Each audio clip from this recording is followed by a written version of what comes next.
Money on my mind, got my money in my mind, right? Money on my mind, got no time for that limelight. I'm from California, man, I guess we'll start with that. Banged out starter caps, glued to the cul-de-sac, looking like an artifact, trying to get their money back. Yellow jackets coming, mom about to have a heart attack. Southeast San Diego, we was at the heart of that. You moved about the hood, my nigga, you ain't want no part of that. Move to work and let the money drip the laundromat. I pray to God the homie get his little daughter back. So many problems and it's not even a part of rap. So many suckers and they hating and they copycat. And life is bigger than these bitches that you hollered at. And if you bleed a dollar, better get $3 back. And all I'm giving is the facts. Pay attention to the stats and never making mention of the jacks. Gotta keep the money stacked, work your way through the traps. Money motivated to the max. Money on my mind, got my money in my mind, right? Money on my mind, got my money in my mind, right? Money on my mind, got my money in my mind, right? Money on my. What up? What up? What up? Yeah, we back, man. We back. Cali Dre is in the motherfucking building, man. Welcome to the remix with Cali Dre, man. What's up with y'all, man? What's up with y'all? Nikki 901, salute, Queen. Salute to you. You know what I'm saying? Hey, how y'all living out there, man? How was y'all day, man? We at that weekend spot. You know what I mean? It's Friday. You know what I'm saying? You know how they say. You motherfuckers ain't got no job. You motherfuckers ain't got shit to do. You ain't doing shit tomorrow. You ain't doing shit on Sunday. So you might as well kick back, rock out with your boy Cali Dre, man. What's good with y'all, man? How y'all living, man? You know what I'm saying? Yeah. What's up with you? Hey, $1 Million Mind, salute, fam. I appreciate you for staying tapped in with me, man. You know what I mean? Hey, we finna get to it tonight, man. I got a bunch of good stories I want to break down for y'all. You know what I mean? I think we're gonna have a great show, man. You know what I'm saying? Let me know where y'all tapping in from. You know what I mean? What city, what state, what avenue, you know what I'm saying? What boulevard, you know what I mean? what you know what I mean? What track, you know what I'm saying? What bully, you know what I mean? Like shit, where y'all at with it tonight, man? It's Friday, man. Hey, I'm feeling good in this motherfucker, man. Yo, we're finna kick back, relax, you know what I'm saying? And kick this good content, really, man. So if you got it, roll it up, man. If you got it, pull that shit up. You know what I'm saying? Cause we finna get to it, man. Let me see, man. I don't want to do this shit tonight, man. I ain't really had shit planned tonight, man. I just jumped on this bitch, man, doing a bunch of ripping and running, trying to put my 1-2 out in the streets. You know what I'm saying? Trying to get to this motherfucking mountaintop. And I was like, damn, I ain't even got on here and chopped it up with my people, man. So found a couple things I want to chop it up with y'all about. But for the most part, man, we just on some freelance shit tonight. It's Friday, man. You know what I'm saying? Somebody got paid tonight. Hit that motherfucking cash app. It's Friday. Somebody that got paid tonight. You know what I'm saying? Holla at your boy. Subscribe to the channel. As a matter of fact, man, YouTube, Twitch, Instagram, TikTok. You know what I'm saying? TikTok, Mind grows. I'm going to be back on y'all next week. You know what I'm saying? We'll get back on that politics shit next week, man. But tonight we on some entertainment. Tonight we on some hip hop. And yeah, we trying to find out what's going on in these streets, man. I'm going to do a little bit of news, man. I got a couple of news stories I want to look at. But yeah, for the most part, man, I'm just chilling, man. I'm just chilling, freelancing, man. How y'all day was today, man? What y'all got into today, man? Y'all make any motherfucking money today? That's the real question. Did any of you motherfuckers make any money today, nigga? Was any real hustlers in this motherfucker? Any real ballers? You know what I'm saying? What's going on, man? Ladies, you know what I mean? What y'all got going on tonight, man? It's Friday night, you know what I'm saying? Listen, I'm in the spot, bro. I'm not fucking around tonight. Kind of chilling. You know what I mean? Just chopping it up. I'm really on some deep shit. You know what I'm saying? And yeah. I was like, man, let me go fuck with the people, man. So I started looking on the internet. I'm like, damn, it's a whole bunch of shit that them broke that I could talk about in this motherfucker tonight, man. You know what I'm saying? I'm trying to keep this shit like, you know what I mean, very versatile. You know what I mean? I don't want to get locked in too much in one direction, this way or that way, because I got a lot of different interests on this motherfucker, man. And y'all gonna see as I, you know, continue to lay out some of these shows, man. But shit, tonight, we just chilling in this motherfucker, man.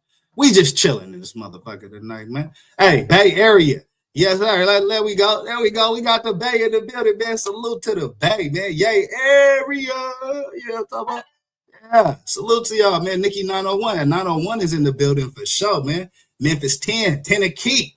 You know what I'm saying? Tennessee most definitely in the building, man. You know what I'm saying? I appreciate y'all for rocking with your boy, man. You know what I'm saying? It's the remix with Cali Dre, man. Shit, I'm just vibing out tonight, man. I got a few things I want to look at. Where I want to start this shit, man. Where do I want to start? I've been on these motherfucking political cartoons, nigga. These shits is funny as a bitch. Right here, we finna kick this shit off with some cartoons. We going back to the old school. You know what I'm saying? When you was about 12 years old, nigga, we finna watch some cartoons in this bitch real quick. Because, hey, some of this shit is funny, man. Get the likes up. Get the subscribes up. Holla at your boy, man. You know what I'm saying? Let me present this shit real quick. Where this at? Yeah, let's do that. Let's do that. Let's do that right there, man. Let's do that right there. Get the likes up, man. It's the remix with Cali Dre, man. We finna watch some cartoons real quick. I'm finna take y'all back, man. It's the weekend. Y'all remember the Saturday morning cartoon. Hey, what was your favorite Saturday morning cartoon joint? You know what I'm saying? Hey, them shits, oh, bro, when you was a kid, this was the night. You couldn't wait to wake up Saturday morning. Oh, man, all the goddamn cartoons coming on all day long. You got WWE. You got motherfuckers. Name your favorite cartoons, man. You know what I'm saying? Hey, listen, when you was a kid, man, hey, the Smurfs, let's go. Hey, let's get them Smurfs popping. You know what I'm saying? Listen, hey, that was, man, if we could go back to that youth, man, shit. Got to stay tapped in with that youth, man. You know what I mean? Being old is a state of mind. You know what I'm saying? If you think you're an old motherfucker, then you an old motherfucker. You know what I'm saying? You got to keep that. You got to keep your 1-2 out there, man. You got to keep doing your thing, man. You know what I'm saying? Keep talking to your star player, telling them, hey, listen, nah, bro. Nah, I'm beating Father Time. Look at LeBron, all that. Look, if LeBron can do it, then I can do it. You know what I'm saying? That's how I feel about this whole shit. You know what I mean? If Brian can do it, then I can do it. So, yeah, man. Fuck all that old shit.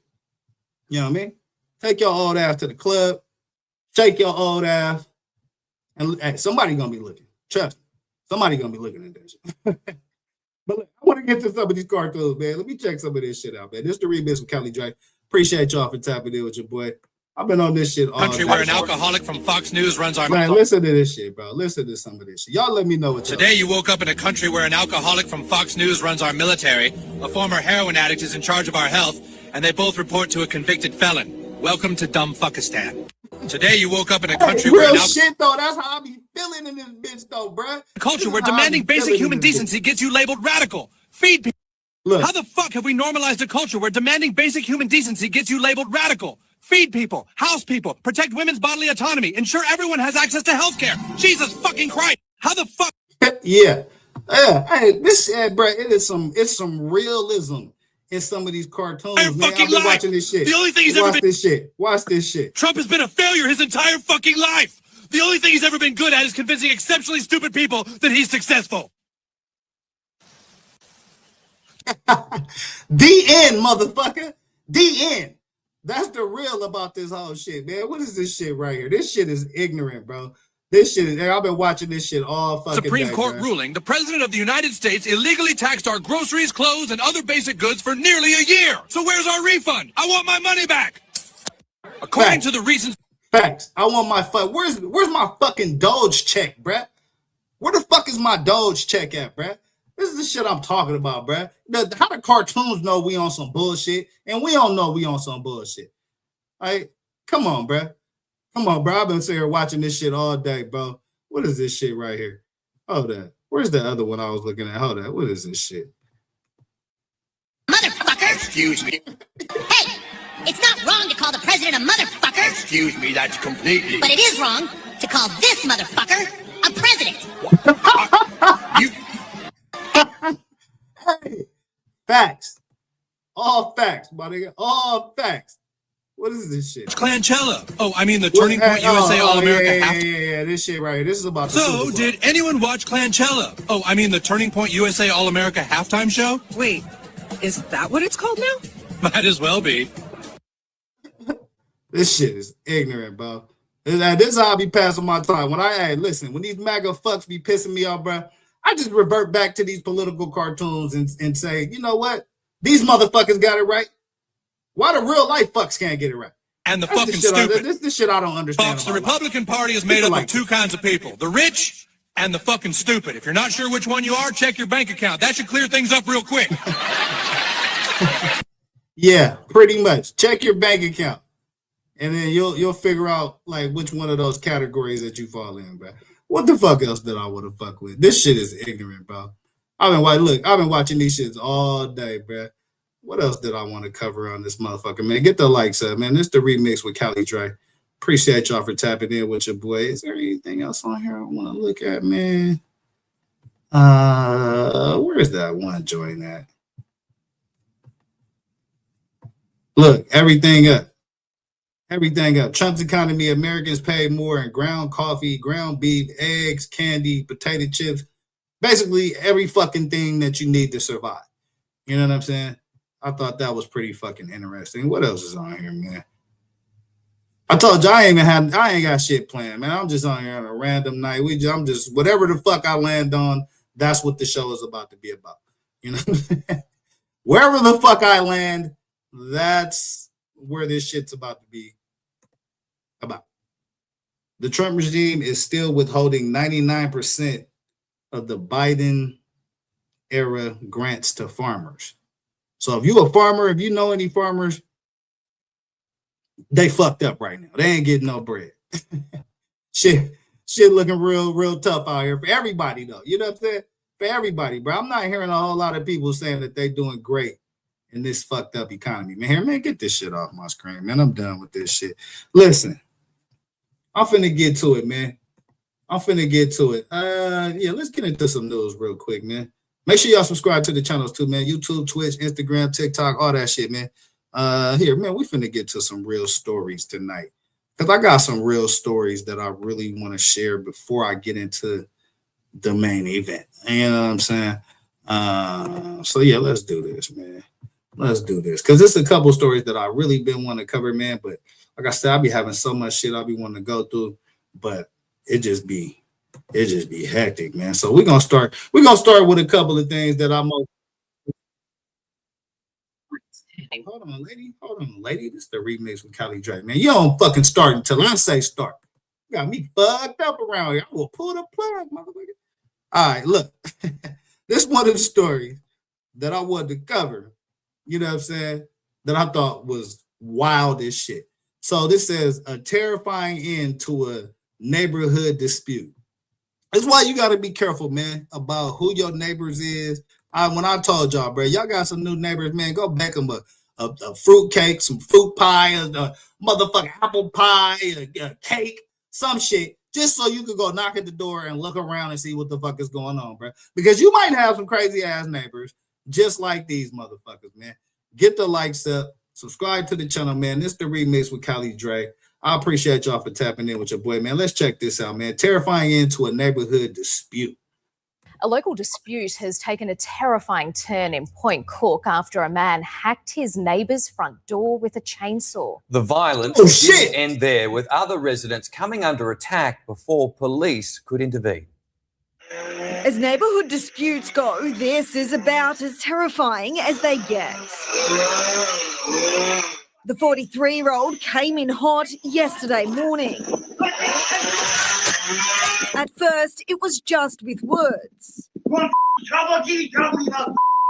And then threats. Inside the home, initially, Sean Tavella thought he was safe. Just leave me alone. I'll keep watching my TV and hopefully he'll piss off. But he didn't and returned armed. At that point, he's using a hatchet and Hold on. Hey, he is not fucking around. He's not fucking around. You talk shit to your neighbor if you want to. You know what I'm saying? Let the motherfucking hedges grow over that fence if you want to. Keep that grass high and over to the next motherfucking yard if you want to. Shit. You're going to have to deal with this motherfucker right here, bruh. Chainsaw down. Broad daylight. He don't give a fuck. As neighbourhood disputes go, this is about as terrifying as they get. The 43-year-old came in hot yesterday morning. Dang. At first, it was just with words. And then threats. Inside. Fucking kill you, bruh. I'll be back. Look, bruh. That's the chain. That's the holy chainsaw in this motherfucker's door right here, bruh. Listen, watch your motherfucking neighbors, bruh. Watch your neighbors, man. At the home, initially, Sean Tavella thought he was safe. Just leave me alone. I'll keep watching my TV and hopefully he'll piss off. But he didn't and returned armed. Look, he double-fisted, though. He came back with a machete and a fucking axe. And returned. This is the first time. He got the machete in the left hand, and he got the axe in the right hand. Hey, listen, he's not fucking armed. At that point, he's using a hatchet and a machete to smash through my timber door. Come on! Guy! Yes! When that didn't work, he upgraded to a chainsaw. Damn, he came back! He came back! He came back with the chainsaw, my guy! Oh, shit! Hey, what would y'all do? Let me know in the comments. What would y'all do? Y'all see your neighbor pulling up with the chainsaw. Trying to timber your house down, man. Chainsaw. Let me know in the comments. Chainsaw down. During I'll his cut your fit of fucking rage, door he's down. also accused of smashing another neighbour's car with an Damn. axe. Swinging from above his head, smashing the absolute hell out of it. It didn't take long for police to identify the suspect. He lives... Oh, yeah, let me just say this. He might have a one-way trip to that upper room. Want to throw that out there. He got upper room reservations. Fucking around with your boy. here in Get the between the trashed home and the damage last night, and when he returned home this morning, there was more bad news waiting. He was met with an eviction notice. Everyone's The trying to eviction help notice. him. Man, listen. You just lose faith in Let the it be system. me. He done fucked around and fell. Let it be me. Geordie Wright, 7 News. Let it be me. Man, please. These motherfuckers out here is crazy as shit, bro. Watch your neighbors, man. Watch your motherfucking neighbors, man. This is another story that I've been wanting to cover, man. It says 5 arrested after alleged drug sale to kids as young as 13 years old near Lacey Middle School. Let's see what this is all about, man. They selling drugs near the middle school? 5 people are under arrest in connection with a drug operation near a Lacey Middle School. They're accused of selling drugs, nicotine products, and alcohol to teens as young as 13 years old. Good evening, I'm Preston Phillips. And I'm Mary Nam. Authorities say they surveilled the house for months and saw more than 150 kids going in and out on an average school day. The 5 they was getting to it. multiple They was drug getting and to gun charges for... Oh, yeah, 150 kids next to a middle school. Hey, listen, run through them backpacks. Run through the motherfucking book bags every day, bro. Don't listen. Be a motherfucker. Be a CO in that bitch. You should be tossing rooms and tossing bags and tossing backpacks every motherfucking day, bro. I'm trying to tell y'all, these little motherfuckers is slick. Get the likes up. Selling to minors. Camel's Lynanne Wynn has been digging into the case. She's live in Lacey tonight with more. Lynanne? Don't be that motherfucking friend. Be they prison warden in this bitch. Y'all should be tossing over beds, throwing shit all in the closet, all that shit. Make sure yours is on the right path, man. That's what it takes.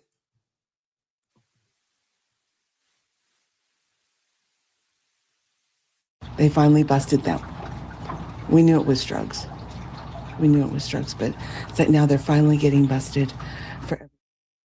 Neighbors near this home off College Street in Lacey not at all surprised to see police making a major drug bust here, saying they'd noticed suspicious activity for over a year. And they come out with a little bag, and it was always reliably people that I knew were under 21. One neighbor we spoke with wanted to remain anonymous, but shared multiple neighbors had called to report the home. It was excruciatingly frustrating.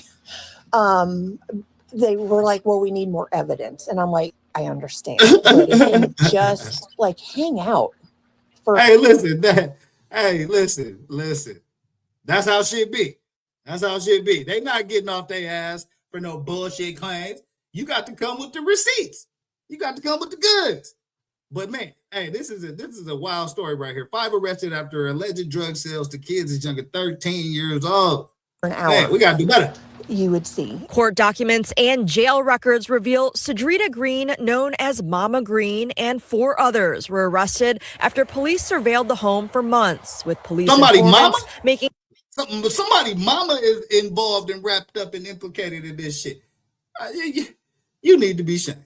5 controlled purchases there since December. We would see a lot of kids, especially on early release days.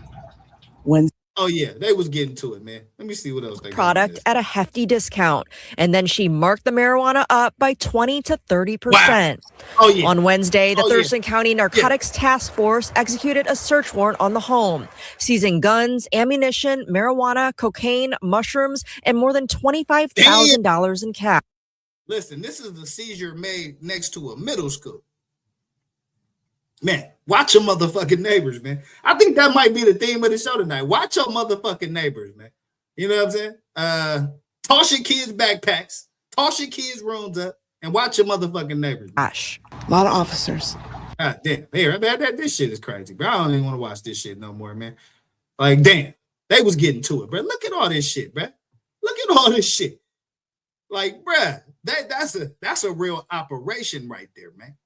That's a real operation right there, man. Yeah. I mean, shit. Well, I guess they are. I guess the operation's no more now. The feds that came through, kicked in all the doors, everybody going to jail, the end. That's usually how this shit go, man. Get the likes up. What else we got here, man? It says the son of an HCSO sergeant shot as many as 9 times in the downtown Houston Chipotle. Let me check this out, man. See what this is all about, man. Get the likes up. Only on 13, a shocking act of violence in downtown Houston. A man shot as many as 9 times on a crowded sidewalk in broad daylight. And now we're learning the victim is the son of a sergeant in the Harris County Sheriff's Office. The violence erupting around 5 p.m. Saturday outside of Chipotle on Texas Avenue near Maine, close to the Rice Hotel. A witness tells ABC 13's Jessica Wheeler the shooter was selling cookies before things took a dark turn. The suspect lists a cookie business in court records as his employer, and that's what witnesses say he was doing here on these sidewalks when this happened. The victim, Curtis Moore, delivered food. How the fuck you go from selling cookies to shooting a motherfucker in that? That's what I don't understand, bro. We got to figure this shit out, man. Here in the downtown area, they say, and was a familiar face to those who work nearby. He is also the son of a Harris County Sheriff's Office sergeant. The department confirming to me that they are supporting his family at this time. Police investigators don't believe the two knew each other, that the suspect may have just taken issue with how the victim looked at him. On the corner of Texas and Maine on Valentine's Day afternoon, a verbal confrontation that escalated. In video shared with Eyewitness News, you can see the victim on a bike pulling up to the Chipotle on the corner. There's some sort of verbal exchange before the shooter, wearing all pink, pulls a gun. ABC 13 pauses. Wow. Oh, yeah. Oh, yeah. There it is right there. There it is right there. It is right there. Whoever in the pink, hey, not playing no games, man.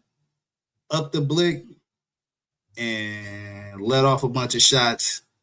The person was a sergeant's son that was gravely wounded.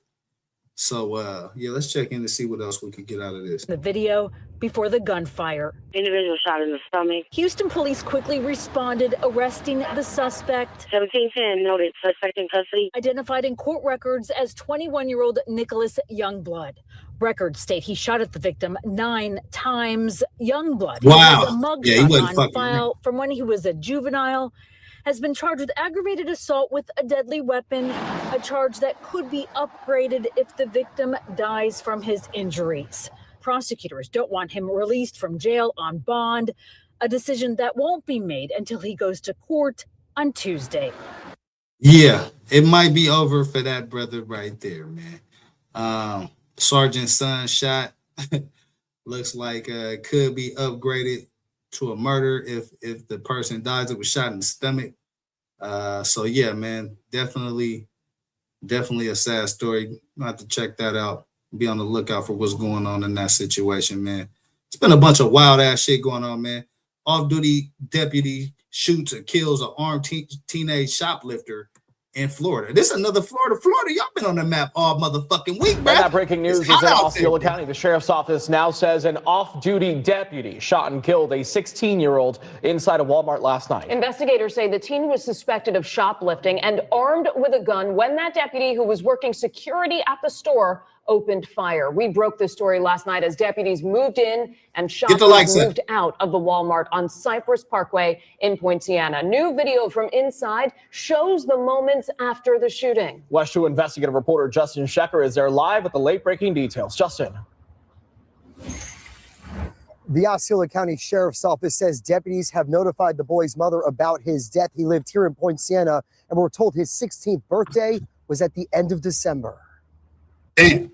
Check your people, man. Witness video from inside the Poinciana Walmart Thursday night captured the 16-year-old boy's body on the ground near the entrance after the deadly shooting by an off-duty Osceola Sheriff's deputy. West 2 has also blurred the faces of 3 Good Samaritans that the Sheriff's Office says offered to help after telling the deputy they were armed. Chopper 2 flew over the law enforcement response. Oh, yeah, everybody in that and listen, everybody in this motherfucking Walmart right here strapped up. All right. Everybody in the, not just the police. Okay. And there are 3, 4, 5 pistols in that motherfucker. Y'all need some backup looking ass niggas, man. Get the likes up. Blurred the faces of 3 Good Samaritans that the sheriff's office says offered to help after telling the deputy they were armed. Chopper 2 flew over the large law enforcement response as F. Daly responded to take over the shooting investigation. Sheriff Chris Blackman explained his off-duty deputy was providing security for the store when a Walmart employee spotted 3 male shoplifters hiding merchandise in their clothing. The loss prevention officer and our deputy attempted to meet those men at the front of the store. And when they did, one of the gentlemen took off running, had a gun in his hand. The sheriff says as the armed teenager approached other customers, his deputy shot him to stop the threat. Hey, let me see. I'm trying to get to the video. One customer told West 2 she wants to know whether the off-duty deputy asked the 16-year-old to drop his weapon before he used his. So what they're blurring out on the ground is the deceased body of the alleged shoplifter. Let's hear what Bonnet Baby got to say here. Get the lights. I hope it was a conversation that was had before it escalated. Listen, you only gonna get commentary like this on the Remix with Callie Dre, man. Bringing to you Florida's own Taffy Rejoice. I hope it was a conversation that was had before it escalated to that point. I'm just frowning upon that whole situation. Nobody should have died over anything, especially not at Walmart. And the sheriff's office. Yeah, I think this shit could have did without her fucking commentary. We're gonna move right along, man. Yeah, it looks like somebody got laid down. It was a bunch of guns in Walmart, civilians, police, and looks like a 16-year-old chose the wrong day to try to rob a motherfucking Walmart, man. Rest in peace to that dude. Yeah, I mean, that's really all you can say about that, man. Well, I guess we'll have to stay checking in to make sure it was a lawful, everything was done lawfully, but I mean, shit, at this point, it's almost too late. You know what I'm saying? So yeah, there's that. What else did I want to cover, man? Let's see. Richland, Colorado mayor charged with voyeurism after allegedly sniffing teen girls' underwear. What the fuck? Oh, be careful out here, ladies. Be careful. A mayor near Mansfield is in hot water. An underage girl accuses him of spying on her by going into her bedroom and rummaging through her underwear. What? This is the motherfucking mayor, bro. This shit says Richland County mayor charged with voyeurism after allegedly sniffing teen girls. This is the motherfucking mayor, bruh. This is the motherfucking mayor, bruh. Like, what the fuck is going on in this world, A mayor? Let me stop. Let me pause this shit and let me just throw my PSA out there for the day. Bruh, stop doing all this stupid ass shit. If you need help, get your ass some help. Stop doing all this stupid ass shit. Brought to you by Callie Dre, nigga. Shit. Get the likes up, man. I can't believe this dumbass shit. Near Mansfield is in hot water. An underage girl accuses him of spying on her by going into her bedroom and rummaging through her underwear. Our Harry Boomer has more details from the Richland County Sheriff's Office. Harry, this is disturbing and very Disturbing. Bizarre. To say the least, Nicole. The young girl says she noticed that some of her clothes had been moved. That made her suspicious, so she placed a hidden camera to confirm what she thought was happening. After viewing the video, the Richland County Department of Children's Services was contacted, and that started the ball rolling. This is Mayor Wesley Dingus of Butler, Ohio, a town of fewer than 1,000. Okay, so now this shit makes a little bit more sense. This motherfucker right here is the mayor of a small ass town. And, well, he was doing some dirty, dirty deeds, bro. People near Mansfield. Dingus is facing 2 counts of voyeurism after he was allegedly caught on camera. Dingus, don't that sound like a motherfucker who would do some shit like this? Oh, Dingus out there trying to sniff drawers and shit. You gotta be fucking kidding me, bro. Sniffing a teen girl's underwear. I went to Butler and spoke with the chief of police, Eric Winbickler, who wouldn't say much. It's basically that the village council is aware of the incident and the charges, and they're going to be discussing. Listen, I hate to even say this shit, right? I hate to even say this shit. But this is one of them small ass towns where I wouldn't be surprised if that's like the mayor's cousin or some shit. Like, you know what I'm saying? When the mayor is breaking in motherfuckers' houses, sniffing drawers, you know that's a little ass town right there. Get the lights out, bro. Here, undetermined date, but sooner than later. He referred me to the Richland County Sheriff's Office. We'll be more than happy to give you all the information that we have for the public records request, but at this point, we think the report speaks for itself. Okay. All right. Well, the report speaks for The itself. report states that the victim placed a hidden camera in her bedroom after suspecting Dingus had been in there before when she wasn't home. She said video showed that it picked up 2 pairs of her fucking Dingus, bruh. Why? Why? Like, this shit is out of control right here, bruh. This shit is out of control. Underwear and smelled them for several seconds. Dingus was in court this morning. He was released on a $10,000 bond. Released? They released this motherfucker? Some motherfuckers should not be released. And I think old Dingus here represents the population that shouldn't be released. I'm just throwing that shit out there. This is the fucking mayor right here, bro. Okay? This is your tax dollars hard at work. A $10,000 bond. Butler's a relatively small town, so everybody knows everybody. So I'm sure you know the mayor. Just in terms of just disappointed or what? I mean, you know. I wish I was in a position to say, but I can't. I'm in a position where innocent until proven guilty. I'm in a position where I have to uphold the law here. That's true, but these are the type of allegations that you don't want to even be associated with. So, Dingus, you done fucked up, bro. That's what we're gonna leave it at that. You done fucked up. You know what I'm saying? And the court shall determine the level of that fuck up. Man, what else I got on here, man? New footage shows the moments leading up to a deadly shooting near a Phoenix Costco. What is this all about, man? Well, before we show you this video, I do want to warn our viewers that it's short but graphic. Now, prosecutors didn't elaborate much on the motive for the murder. Hey, ladies, what if your man busted in the room butt naked and said it's short, but it's graphic? But they did say that the suspects boxed the victim in with cars before he was shot. The video starts here, just after 4 p.m. You can see the victim, 19-year-old Jabes Garola, standing by this silver car, appearing to be talking to someone in a Costco parking lot near Indian School and Grand Avenue. You see Garola start to walk away. And then suddenly, multiple cars enter the frame. Watch as someone gets out of the silver car passenger side, draws a gun, and starts firing. You can see another person in a white shirt also appearing to fire shots before jumping back into the car and taking off.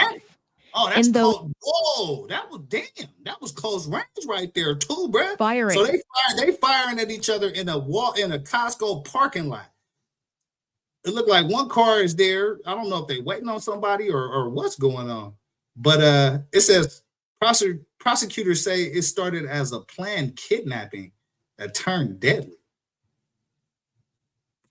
So how you planning to kidnap a motherfucker out of the Walmart? I mean, out the Costco parking lot. This was a whole botched plan, it seems like, because they in the broad daylight in the middle of the goddamn parking lot trying to kidnap somebody first and foremost, and then it turns into a shooting. So yeah, I don't really know how that goes, man. Let me see. What the fuck is going on with this video, man? Well, we might not be able. We may never know. This is why I don't trust AI right here. But they did say, right. Oh, there we go. Oh, AI might be back. AI might be back, man. Get the likes up. Say that the suspects boxed the victim in with cars before he was shot. The video starts here, just after 4 p.m. You can see the victim, 19-year-old James Garola, standing by the silver car, appearing to be talking to someone in a Costco parking lot near Indian School and Grand Avenue. You see Garola start to walk away, and then suddenly multiple cars enter the frame. Watch as someone gets out of the silver car passenger side, draws a gun, and starts firing. You can see another person in a white shirt also appearing to fire shots before jumping back into the car and taking off. In this was an ambush. 13 seconds, bullet holes riddled the black BMW, killing Garola. Police found him dead inside the car when they got on scene. There were several people in that video. Yeah, look at that. Watch this video, bro. Watch this video. This was for sure an ambush, bro. They say bros post up in the Costco parking lot, and then he talking to somebody. He started walking away, and then suddenly multiple cars enter the frame. Watch as someone gets out of the silver car passenger side, draws a gun, and starts firing. You can see another person in a white shirt also appearing to fire shots before jumping back into the car and taking off. In those 13 seconds, bullet holes riddled the black BMW, killing Garola. Police found him dead inside the car when they got on scene. There were several people in that video. Detectives say they're searching for multiple suspects. They say one of the shooters is now behind bars. 18-year-old Arian January was arrested this week on charges of first-degree murder and kidnapping. In court Monday, prosecutors said January and other suspects shot and killed Garola after surrounding him so he couldn't leave. Okay, see, yeah, like I said, man, so this looked like it was most definitely an ambush, man. They boxed him in. After the conversation goes south, it looked like bro started walking away and cars start pulling up. Niggas start pulling out guns and get to fucking firing, man. Get the lights up. Allegations are that it was a coordinated holding of the victim in place by boxing in a vehicle that the victim was in with 2 other vehicles. And January is being held on $1 million cash only bond. Now, the state requested to seal his court documents while investigating. $1 million cash only. So what is that, like 100 bands? That's 10%. Ooh, wait, 100 bands cash. Yeah. So as y'all can see, man, this prosecutor say it started as a planned kidnapping in a Costco parking lot, and it turned into a deadly shooting. But to me, it seems like it was always planned to be an ambush. I mean, I guess maybe it was supposed to be a kidnapping, but it turned into a motherfucking ambush, man. One guy lost his life, and I believe they have one guy in custody right now. I think there's a couple people still at large, so shit. Y'all better do that race, man, like y'all ain't never did it before, because this shit right here is pretty Investigators search for other suspects. He's due back in court next week. Reporting for Arizona's Family, I'm Stephanie Dupre. Yeah, I mean, if they got one in custody, man, usually in those situations, man, it's only a matter of time before, they find multiple people to put into custody. So we'll have to stay tapped in with that, man, and see how that shit go, man. I mean, let me know what y'all think of this content right here, man. If y'all got any content y'all want me to present, you know what I'm saying? Throw that shit in my inbox, man. Matter of fact, yeah, I'm finna put this link in the chat, man. Anybody want to come up here and chop it up with your boy? You know what I'm saying? You're more than welcome to, man. We just chilling tonight. I'm gonna get into some hip hop shit right now. I just been wanting to break a few of these stories down for a minute, and now's the time to do that shit. But that link is most definitely in the chat. Anybody want to come holler at your boy, man? Let's do it. You know what I mean? Let me see. What else the fuck did I want to show on this shit, man? What is that? Here, what is this? It says new footage shows moments. Good evening, everyone. I'm Josh Benson. And I'm Paola Suro. Thanks so much for joining us for News Channel 8 on the CW Tampa Bay. Well, it's video that's tough to watch. The Hillsborough County Sheriff's Office says a Brandon man is accused of opening fire on a door-to-door salesman and chasing him down the street with the intent to kill. Yeah, News Channel 8 is live you outside. You gotta be fucking kidding me, bruh. For what reason is there to shoot a door-to-door salesman, bruh? If you don't want the product, just say no. Just say no, my brother. Like, you damn, bruh. You ain't got to kill a motherfucker, man. Like, damn. Listen, anything now, kid, man, anything where you interacting with the people at any level at this point is kind of iffy.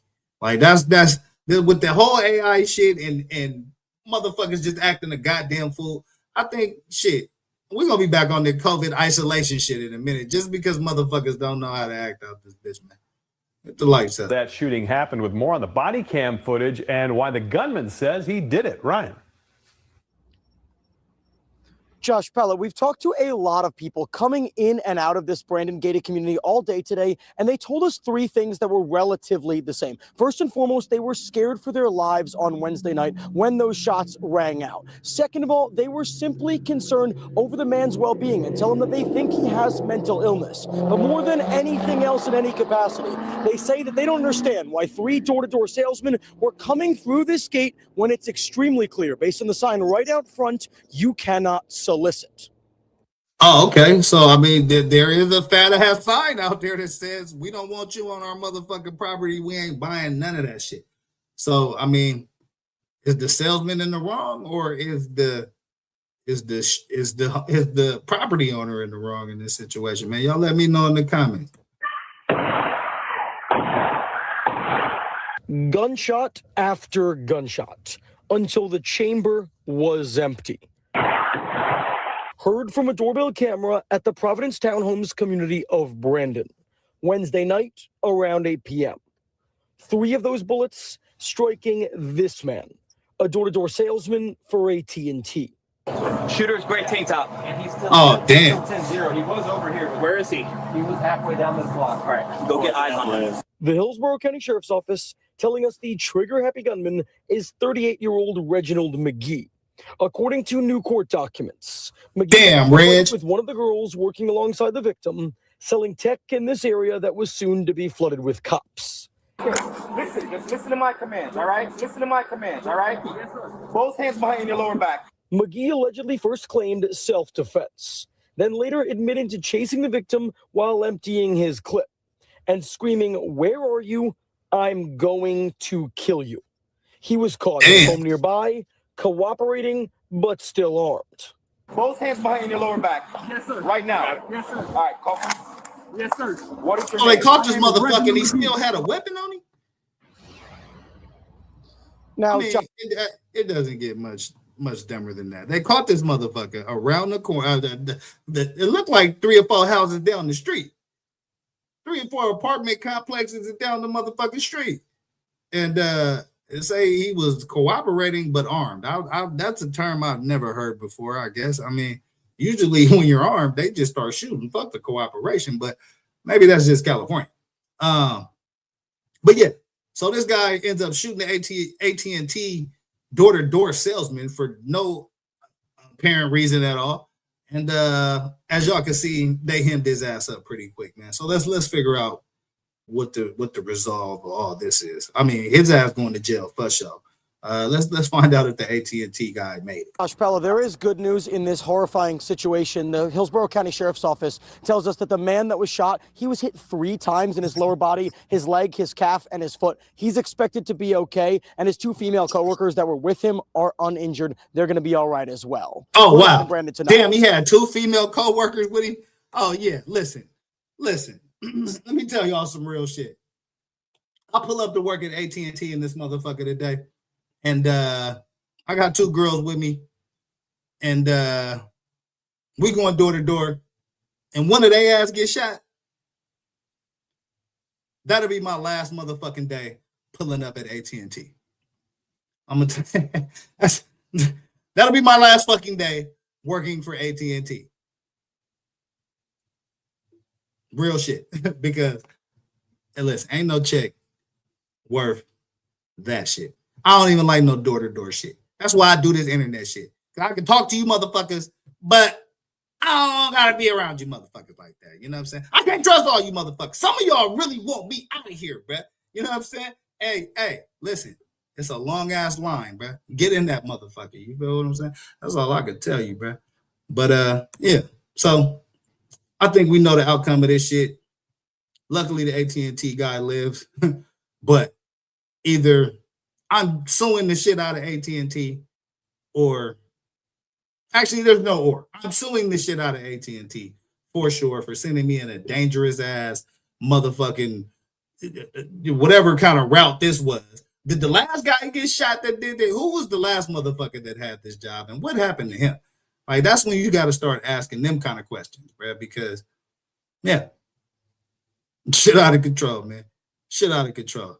Hey, let's. This was an interesting story, man. A hero dad saved his family from an arson attack at their home, man. Let's check this out.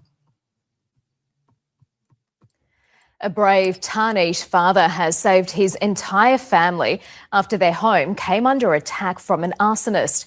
The quick-thinking dad drove a burning car out of the driveway to protect his wife and children asleep inside. Armed with a jerry can of fuel, a man creeps onto a Tarnit home at midnight. The Jatara family was asleep upstairs as the intruder calmly saturated their white Mazda with petrol, then lit a match, the SUV bursting into flames. Father of 2, Jagmohan Jatara, heard the bang. Looked out, saw the Mazda on fire. I was in shock just seeing the flames rising. By then, the arsonist had casually walked away, empty jerry can in hand. Survival instincts just kicked in. All I could think about was just saving my family. Keeping a cool head, Jagmohan got into his burning car, slowly driving it away from his home and onto the street. Oh, now that's a motherfucking savage right there, bruh. That's a motherfucking savage. Some random ass fool come up to your spot late night with a fat gas can. Don't nobody see him, ain't no dogs barking out this motherfucker or nothing. He start burning your cars down. What OG do? What OG do? He can't even say, listen. That's what you call a motherfucking hero right there, bro. That's what you call him. You jump in a burning car to drive that motherfucker off the property. I mean, I guess that's what you kind of do. Got to do anyway. I mean, if you don't want your house to burn down, but I'm thinking we gonna cash in on this insurance and call it a motherfucking day. I'm not jumping in no burning car. I mean, if ain't nobody life in danger, I'm not gonna put my life in danger to move the bro. We got insurance. I'm sure you got some kind of insurance, bro. I'm finna sue the shit out of this goofy motherfucker and whatever he connected to, and then I'm hitting the insurance company up. That's what the fuck I'm doing. What I'm not doing is jumping in a burning motherfucking car if it ain't no baby or no pregnant woman in that bitch or no old person. I mean, you know, anybody other than that, save yourself. That's just where I'm at with the whole shit. Wife and children asleep inside. Armed with a jerry can of fuel, a man creeps onto a Tarnit home at midnight. The Jatara family was asleep upstairs as the intruder calmly saturated their white Mazda with petrol, then lit a match, the SUV bursting into flames. Father of 2, Jagmohan Jatara, heard the bang. Looked out, saw the Mazda on fire. I was in shock just seeing the flames rising. By then, the arsonist had casually walked away, empty jerry can in hand. Survival instincts just kicked in. All I could think about was just saving my family. Keeping a cool head, Jag Moen got into his burning car, slowly driving it away from his home and onto the street. Luckily, the car started. Just thinking of trying to get the car out of the driveway. That motherfucker's on He fire. then used the garden hose to extinguish spot fires. His neighbours tried to help. The Jataras soon realised they recognised the firebug as a family member's Hey, y'all, what I just noticed in watching this video, bruh, this motherfucker right here, he probably look like he done did some shit like this before. I wouldn't have thought to jump in that motherfucker. I'm gonna be honest with you. That's probably the last shit I would have did. But he looked pretty calm in the moment right there, man. Can in hand. Survival instincts just kicked in. All I could think about was just saving my family. Keeping a cool head, Jag Moen got into his burning car, slowly driving it away from his home and onto the street. Luckily, the car started. Just thinking of trying to get the car out of the driveway as quickly as possible. He then used the garden hose to extinguish spot fires. His neighbours tried to help. The Jataras soon realised they recognised the firebug as a family member's ex-boyfriend. He's hell no. Unfortunately, but was like not seen him or spoken to him for watch over them like. crazy ass exes, bruh. You gotta watch them crazy. They talking about it's a family member ex-boyfriend that set both the cars on fire and try to burn all their asses up, bruh. I ain't that about a bitch. 5-6 years. Police arrested the 46-year-old suspect in nearby Werribee, charging him over the fire and conduct endangering life. He's been remanded in custody and will face court next week. The frightened family at a loss to understand a motive, but thankful their home and lives were spared. My wife's still telling me off for the day. Initially, all I could think about was the family. Hey, listen, you a motherfucking hero, bro. Listen, your wife Leslie, need to be throwing that ass for the nigga in a circle all goddamn week. Like, that's what that deserved. You done drove a car on fire out into the middle of the motherfucking street to save the house? Oh, yeah. Oh, yeah, baby. I need you in, yeah. Oh, yeah. Yeah. I need a nurse's outfit, a devil's outfit, an angel's outfit. I mean, just a robe on, but baby, I got all kind of plans for you. If I save the day like this, man, come on, bro. Listen, I'm getting sidetracked in this motherfucker. But listen, as y'all can see, this motherfucker's a hero, man. I mean, I think that's all that we could really say about this, man. Put the lights on. Yeah, that's that, man. Bro, a hero, man. You know what I'm saying? Bro's a motherfucking hero, man. What else did I want to talk about in this shit, man? Is there anything else before I want to get to the main event? You know what I'm saying? Get the likes up, man. Subscribe to the channel. I'm on YouTube, Twitch, Instagram, TikTok, you know what I mean? Facebook, wherever the fuck you want me to be. Let me know. Holla at me. I'm gonna come that way, man. I'm pulling up. You know what I'm saying? But yeah, I appreciate y'all for rocking with the channel, man. You know what I mean? I'm just out here trying to kick some good content for y'all. Is there anything else I want to talk about? Yeah, the rest of this shit, I think it went because yeah, it's been some interesting news that popped up today, man, and I definitely want to tap in with it, man. So the first thing I'm gonna get to is this Cory Holcob situation, man. Cory Holcob a cool comedian and shit, but some of this shit I'm seeing now is unbelievable, man. So I'm gonna do as less commentary on this shit as I possibly can, as YouTube will allow me in this reactional type of content shit that I'm doing. But y'all need to check this shit out and let me know what the fuck y'all think, man. Because when I saw this shit, bruh, is it time to cancel this? I don't know. I'm not even a canceler person type of person, but when a person does the shit that this person is doing, god damn it, you gotta ask the question, man. And that's why we are here, and that's why the fuck I'm asking it, man. So let's check this out, man, and y'all let me know what y'all think in the comments. I understand why you feel the way you feel, because Master taught you the way he taught you. But if you ever leave out the United States of America, you will find out. is fair game at all these ages that is talking about right now. A bitch has been on this earth for 15, 16 years. It's ready. You are limited to think that you got to wait for a hoe to be 18 for it to be something that's right in your mind. But do the research on these other countries and find out when grown can put grown hoes. The new Cory Holcob. Yeah. That's where we going with this shit for this segment right here, man. So y'all buckle the fuck up, man. Y'all buckle the fuck up. That's all I can tell you, bro. Buckle the fuck up. If you got something rolled up, light that shit up right now, bro. PDF receipts have hit the timeline, and it's probably worse than the last ones. You ever looked at a daughter room who almost grown? Oh, here we go. Yeah, okay. Jesus. Just single out. That's amazing. In 3 weeks, we're going to see this whole episode on SVU. I can't crack any jokes. Unless it was a party. Come here, let me show you how to. I don't think Is that a good thing to do? No. Because my son is coming to town this week. He's 16. Should I take him somewhere? No. Got these bathhouses out here? Are you Get serious? his ass washed by Hold on. Hold the fuck on. Hold on. I didn't mean to stop the video, man, but I gotta stop the video right here. I gotta just throw this out there.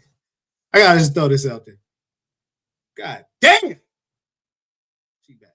All right. Is that a good thing to do? No. Because my son is coming to town this week. He's 16. Should I take him somewhere? No. Got these bathhouses out here? Are you Get serious? his ass washed by I'm I talking don't think about so. Darlene. No. That's the problem I got with this, bruh. That's the problem I got with this. This motherfucker talking about doing all kind of shit, weird ass shit at bathhouses with Darlene sitting right here, sitting right here, somewhere over here in the building. There she go. Somewhere. Y'all gonna see it. But there she go, right there. There she go. That's what I don't understand about this shit. That's what he talking all this weird shit, but Darlene co-hosting the goddamn show. This week. He's 16. Should I take him somewhere? No. Got these bathhouses out here? Are you Get serious? his ass washed by a I don't think At so. 16? No, I don't think so. Unless just he's relax and let it happen, boy. No, if he was 18, maybe. Crying a little bit. What's that 16-year-old kid look when they get their ass washed by a grown bitch? Let us scrub you. Or you stop squirming. You looking at you be like this. He's crying, he's sniffling. Let it happen. At some point, we have to start asking, what's the punchline? What was the punchline if these were jokes? Cory Holcob asking the room if anybody else has ever looked in the room, right, of an underage girl who was the daughter of a woman he was dating, and they was like, right, no. Right? Or Cory Holcob saying that he wants to get his son sexual experience with grown women on his 16th birthday. Like things like that to me is like, hey, bruh, what's the punchline? If you were now listen, that second part of that, I know a lot of motherfuckers. A lot of motherfuckers know me. I say that. I don't claim I know too many of you motherfuckers, honestly. But a lot of motherfuckers know me, man, and I hear that a lot from a lot of dudes, man, as far as wanting to bring their son in the game, and when they turn 18, 16 is that's different, but 18, 19, I've heard that shit before, man. I didn't go that route with my son, man. I wasn't on that kind of shit, because I didn't want to introduce him, to them type of activities, man. Life is natural. It's gonna happen. I don't need to bring it to his front door for the shit to happen, man. You know what I'm saying? He looked like me. Shit, it's gonna happen. You know what I'm saying? Like shit. So, but I hear a lot of motherfuckers try to take that approach, man. That's not one that I really agree with. But definitely not 16. That's extreme. You're joking. Tell me the punchline though. What was the dun-dun? Because there was none. I didn't see one or hear one. Something? Anybody want to talk about that? I didn't hear Wait, the question. what? Any of their kids saw you naked or something? No. This must be why his old co-host is no longer on the podcast, because dude was not going for none of that Cory Holcob stuff. Yo, look at the level of disgust, the level of absolute disgust on his face when Cory Holcob said that. why in the world would the woman you're dating kids be able to say they have seen you naked? Like, well, what? Like, what's going on here? There's no. Yeah, that's out of pocket. That's out of pocket like a motherfucker. Okay, which is why I understand Zoe's disgust. But Cory Holcob has told multiple stories like this. The first story we heard in the last video where we examined the PDF receipts that have hit our timeline. Listen, that's one thing I didn't know. That's one thing I didn't know about Cory Holcob. I didn't know he was running around with, running this type of narrative and this type of content. You know what I'm saying? I didn't know that was going on with him. Like I said, as a casual, as a fan of comedy, I've seen him casually, tapped into the show more, for Darlene's commentary than Cory Holcomb's. You know what I'm saying? But I didn't know bro was going in like this. You know what I'm saying? When I saw this, it was kind of mind blowing, man.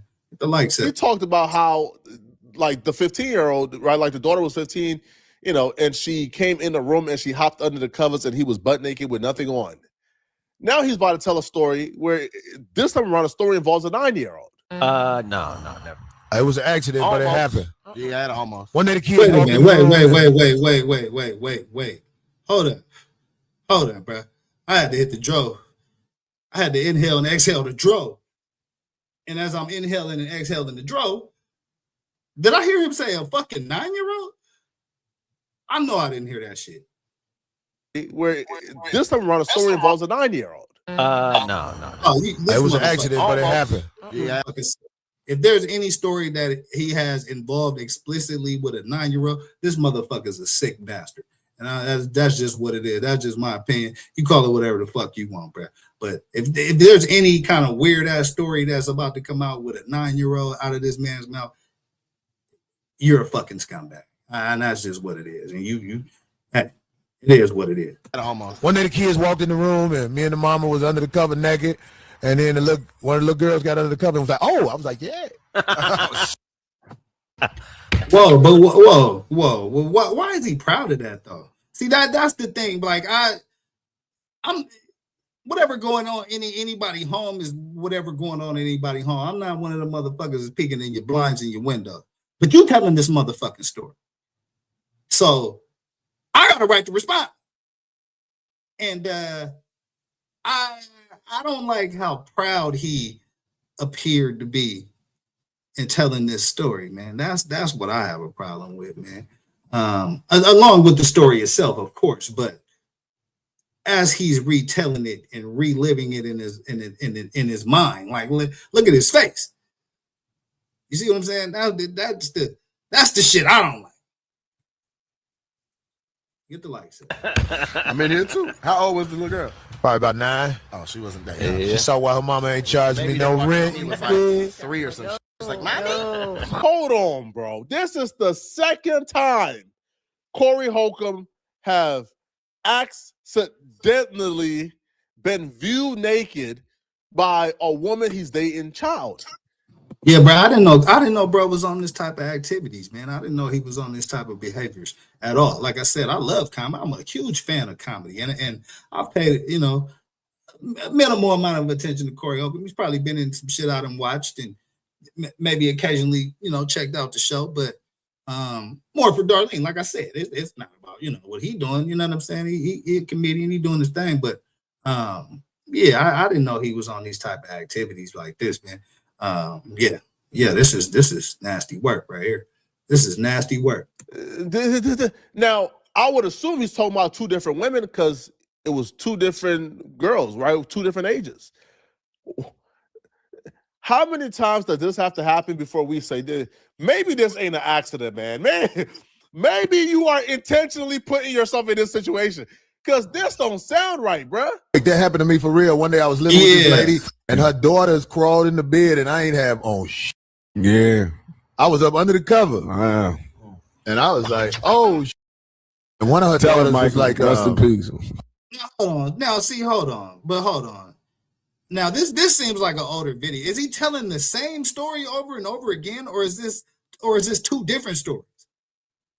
Is he telling y'all? Let me know in the comments. Is he telling 2 different stories about some 9-year-old girl, or is he telling the same story over and over? Because I mean, comedians using material over and over again. I mean, we've seen that. I mean, this really ain't comedy.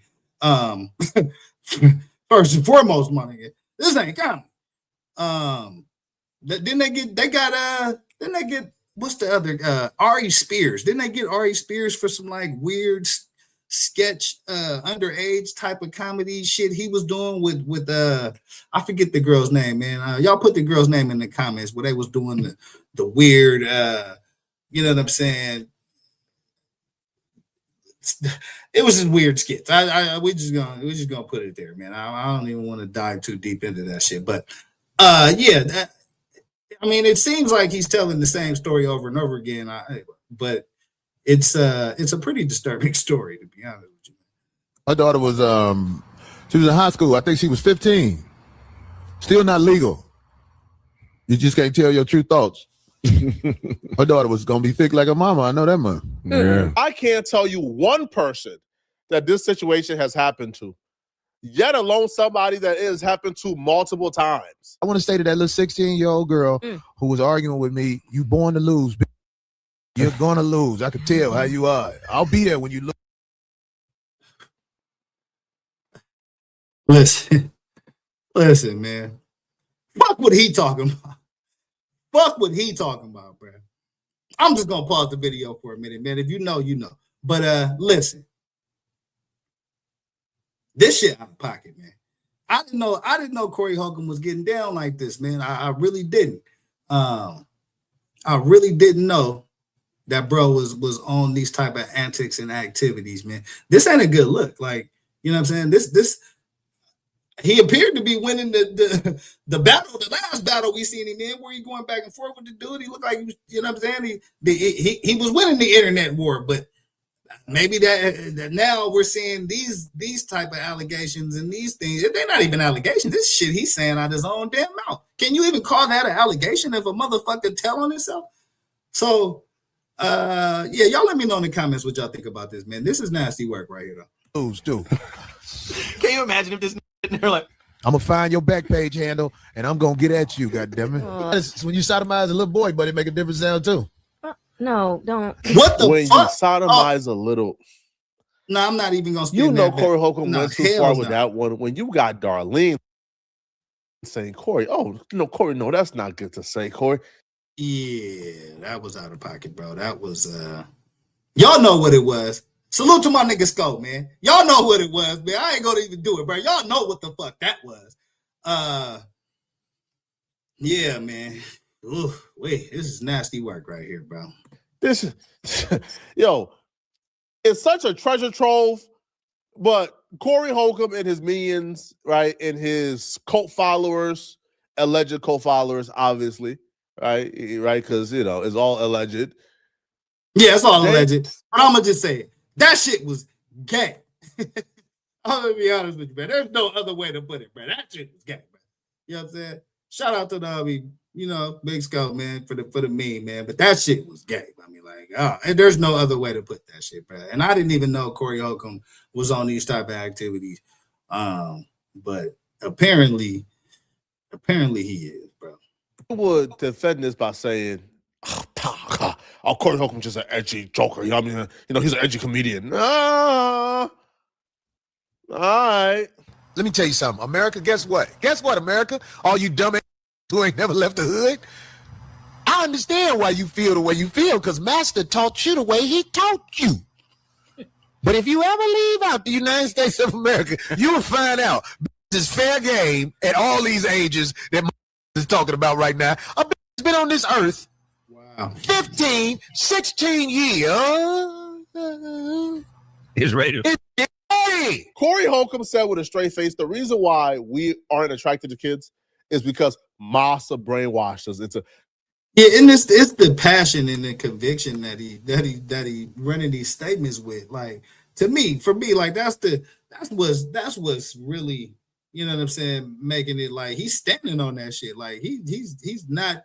There's no mincing his words. There's no lost in translation. There's no misinterpretation. You know what I'm saying? He's standing on this shit.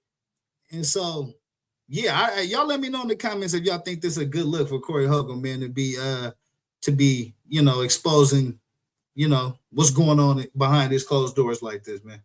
Get the lights out. Cory, no brainwashing was done, bro. I've never thought about doing anything like that to any type of child. Is wrong. And if I was in a different society, I'll be on the right side of history with these things. This is just objectively wrong. Now, Cory would somewhat save himself only to provide a caveat, okay? See, Cory Holcob is about to say, oh, I would never do such a thing. I would never. But then Cory says, I would be morally okay. That's a lot of people's interpretation. Whack in the United States. Because you understand in the United States of America, a bitch say you did something, and depending on who the bitch is, that's no. I hear you on that one, but at the same time, the maturity factor, see, I think you like the fact that in those countries they can marry somebody like that because they don't know what they're doing. You just said that these girls don't know what they're doing. Those girls that young, so the guy's gonna, you just said they can grow together. You already know what you're talking about. So I might be, once this nigga goes down for this shit, your boy might be petitioning to take his spot on this motherfucking show, man. Yeah, if you know, you know. Hey, I know some people. I know some people where the dude had to get permission to get married to the daughter, right? And they are still together. It worked. Yeah. They get pulled in. Somebody say I said a 15, 16-year-old girl is perfect. What? Hey, I said a 15, 16-year-old girl is a perfect. You can have the healthiest baby you can have with somebody like that. Statistics. I said that. If you know anything about human anatomy, that's what I'm talking about. I said, in America, if a girl is 18 or under 18, then it's drama. If you put a girl under 18 in America, it's drama. I mean, a young girl. Yeah. Yeah, it's called against the law, my boy. Grown. I don't think that helped the community, man. I'm just keeping it real. It's some shit somebody like to say. Once young girls are in high school and their bodies are developed a certain way, it look good. Cory Holcob he's just standing said on this shit though. Like he's standing on this shit. There's multiple interviews, multiple venues, multiple age gaps. Like he's standing on this shit. Listen, y'all let me know in the comments, man, if this is a good look for Cory Holcob's career. Straight face. You can have the healthiest baby with a woman who's 15 and 16 years old. That they produce the healthiest baby. Let me hear some of this other commentary. On, the last time Cory Holcob had how we want to get him more Cory Holcob sound on here. Cool. I don't really the bloggers. But watch Cory play victim and call us haters and say we're trying to get him killed.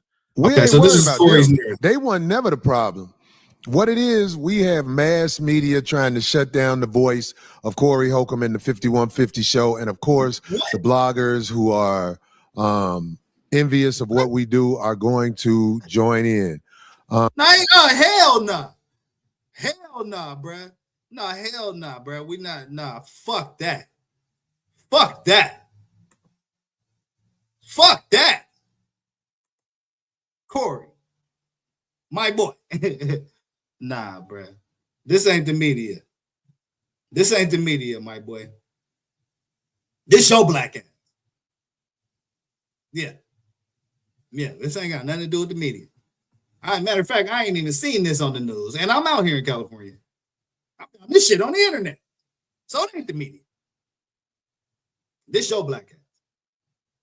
But I hate when motherfuckers get in trouble and be wanting to blame the media and shit. Nah, bruh. It ain't the fucking media. You telling on yourself. You just you've been doing the same monologue, it looks like, for the past couple of years. And it happens to involve some heinous activities. So y'all let me know in the comments, man, what y'all think about this. Is Cory Holcob on the road to being canceled, or is this all just a big misunderstanding and the media has blown this all out of proportion? Y'all let me know in the comments, man. Ever since TMZ has gave a one-sided version of what happened, it then got to the point where even a man like me, who I don't walk around living in fear, but I fear for my life now because I see what has been said about me, and they are desperate to bring me down because the word pedophile has been thrown in the mix.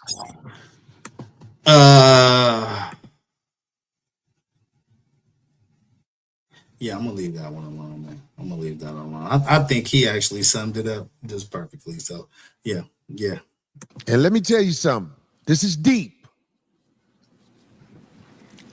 I am no pedophile.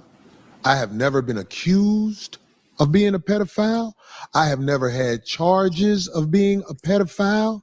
This is something that's coming from the mass media, TMZ. Ever since they said what they said, TMZ. I have been TMZ. They trying to get at me for real. This motherfucker just blamed TMZ.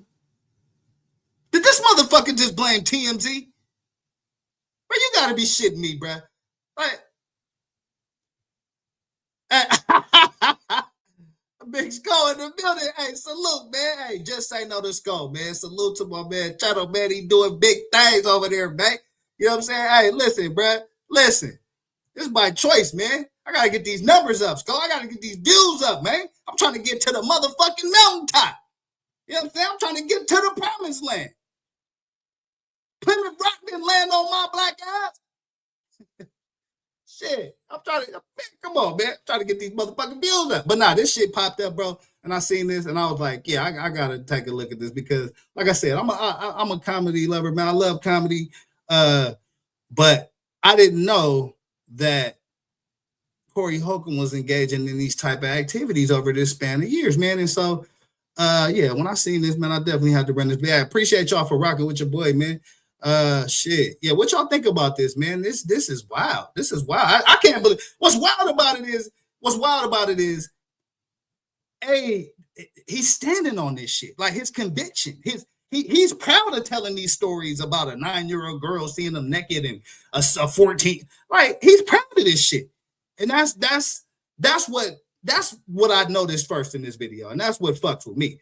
But also, this motherfucker trying to blame TMZ. This motherfucker trying to blame the media, bruh. Like, nah, bruh. You gotta blame your blame the motherfucker you see in the mirror every day, because you the one telling these motherfucking jokes. Get the likes. Let me tell you something what they do, because they did this to Michael Jackson. They did this to Martin Luther King. They did this. Now, hey, listen, why when niggas get in trouble, they always want to bring up Martin Luther King, bruh? Niggas get in trouble. They want to bring up Jesus. They want to bring up Martin Luther King. They want to bring up Obama. What's some of the other names? The old reliable names, motherfucker. When they get jammed up by the police and some shit, or when they doing some dumbass shit they shouldn't be doing. Like what's some of the names? Malcolm, brother Malcolm. All right, nah, bruh. This is your black ass. This is you, brother. You gotta own this. To Malcolm X, they did this to so many people. I told you, when they read. I told brother Malcolm. I told you, bruh. Nah, bruh. This is brother Holcomb. Brother Holcomb did this, not brother Malcolm. Brother Holcomb. And this is why you know what I mean? This is why I'm big on accountability, man. You know what I'm saying? You fucked up. Hey, say you fucked up. You know what I'm saying? Go get the help that you need. Go walk the course, the journey. Get that shit right, man. You know what I'm saying? You see what happened to Michael Vick? They ran his ass through the motherfucking mud. Now, shit, he back making money, coaching teams, doing all the shit he was doing before, partying. You know. So, but when you in the moment of the shit and you don't really understand the impact of the things that you say, and I've been in this position, bro. I didn't. You know, said and done some fucked up shit, and in a moment, you may not even realize that shit. Like, you know what I mean? But if you step back, or if you hear from people who you actually like, you know what I'm saying, care about, or you hear from people who actually are connected to the situation and how it impacts, you know, it changes your philosophy sometimes, man. So I just think it's time for some reflection, man. The way these clips were put together, it's not a good look. The content is not a good look, in my opinion. But will it have an impact on his career? You know, I guess that remains to be seen, man. Let's see what else we can get out of this, man. And then we're gonna float on from this shit, man. This shit right here, this is out of control. To come get you They assassinate your character so people don't look at you as a human being.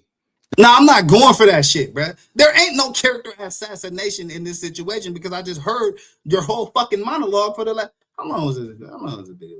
13 minutes.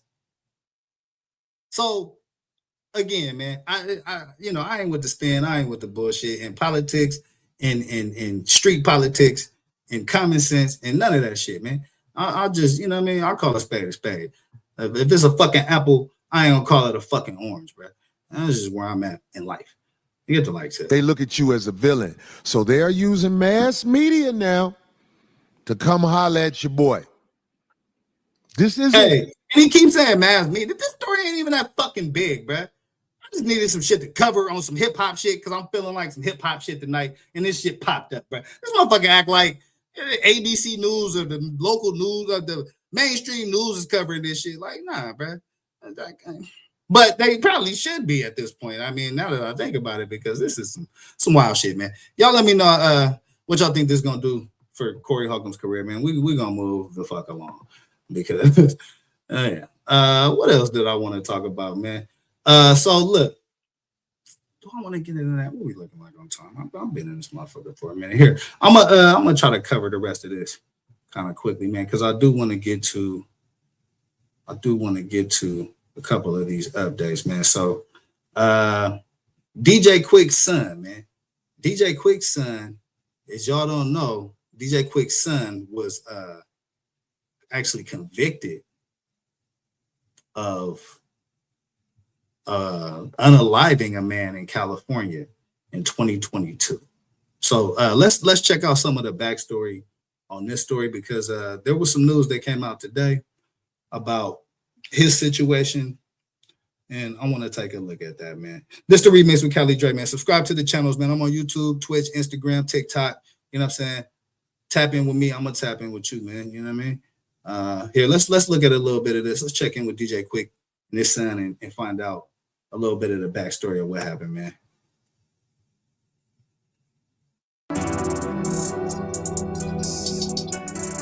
In a shocking turn of events, DJ Quik's son, David Marvin Blake Jr., has officially been found guilty in a tragic murder case from 2022.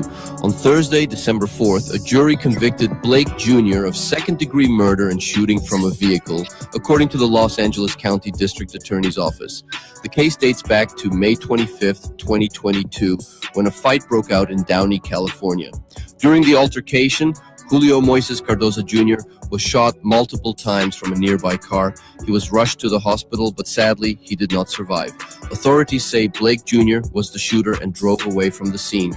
He was arrested the next day in Porter Ranch and held on a $2 million bond. Before this incident, Blake Jr. was building a rap career under the name D. Blake. He appeared on DJ Quik's 2014 album, The Midnight Life, and released several solo tracks, including Official, Rollin', and I Wanna Know remix with Dom Kennedy. He also worked as a liaison for Compton City Councilman Isaac Galvin. As for what happens next, Blake Jr. is scheduled to be sentenced on February 6, 2026, and he faces 40 years to life in state prison. Okay, so he was facing 40 years to life in state prison, man, for unaliving. He was accused of unaliving and found guilty, actually. He was a liaison for a Compton City Council member. So which ain't surprising. DJ Quik, your pops, you know what I'm saying? Then there's probably the perks and benefits of you know what I'm saying, being the son of one of the most prolific artists to come out of Compton ever. Like, you know what I mean? And that's what most definitely what Quik is. But here, let's see what else we could get. I got another couple videos I want to run on the backstory, then we're gonna get the update. But I want to find out what actually happened on his son's case, if we can get some information on that. The Compton City Councilman Isaac Galvin is now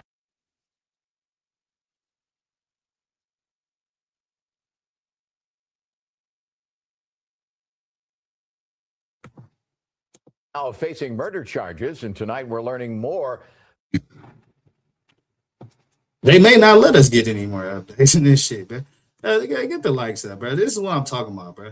The motherfuckers want to run the AI. Get my fucking internet to work. Galvin is now facing murder charges, and tonight we're learning more about his ties to the embattled councilman.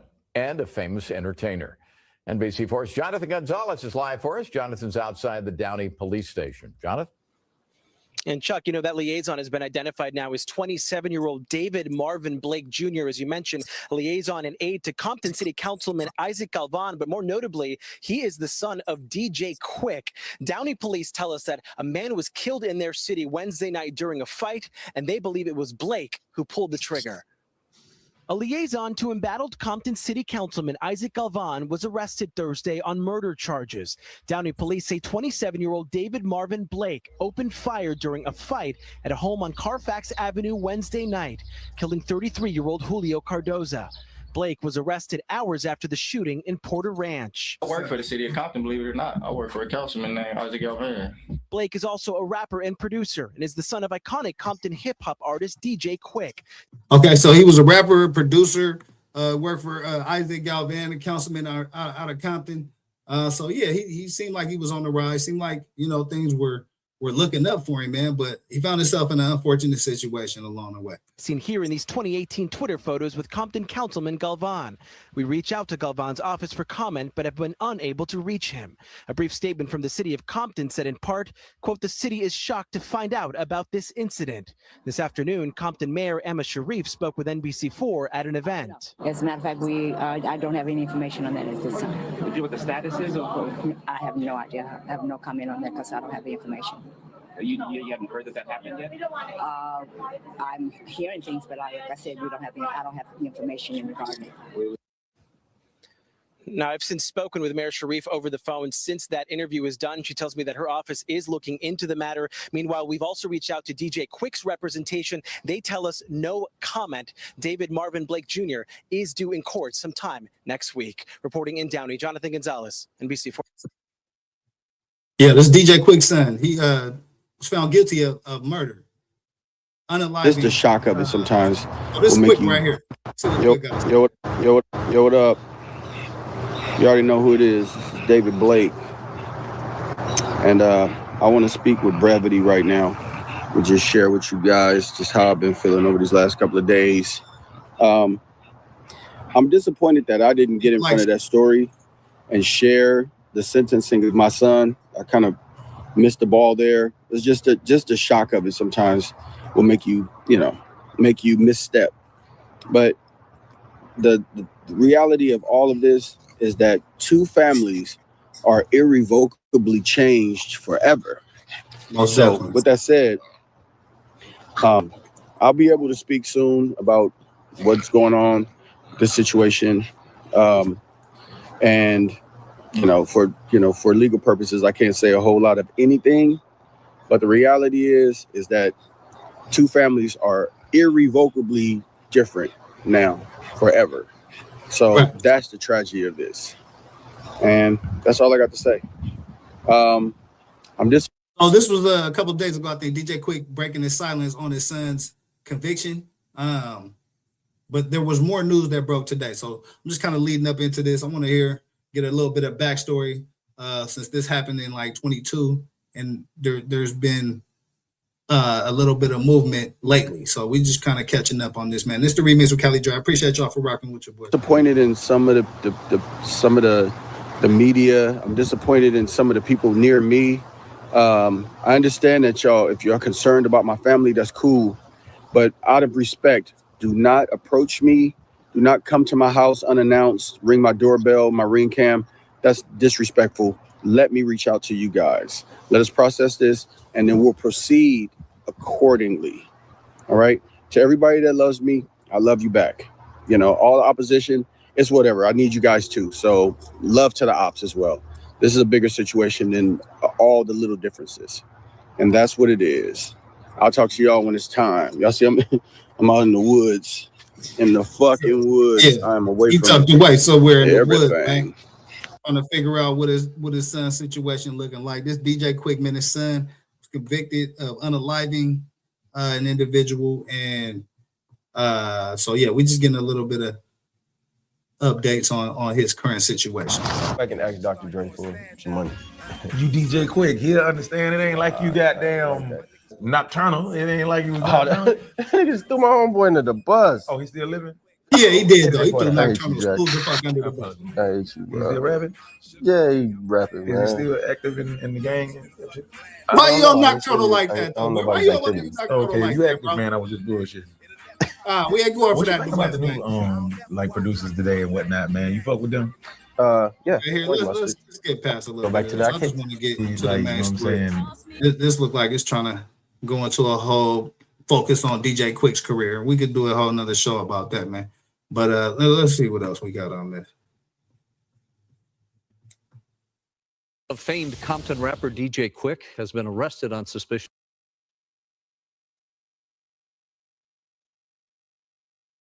So this guy don't even sound like he know who got arrested.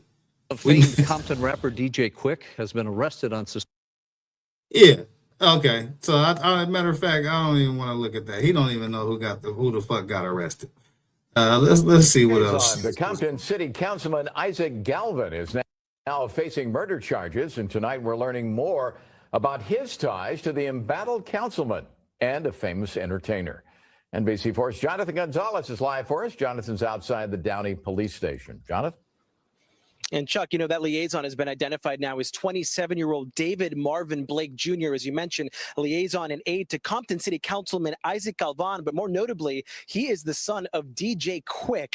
Downey police tell us that a man was killed in their city Wednesday night during a fight, and they believe it was Blake who pulled the trigger. A liaison to embattled Compton City. So it looks like DJ Quik's son was in Downey, got into a fight, and here we're finna pull this down real quick.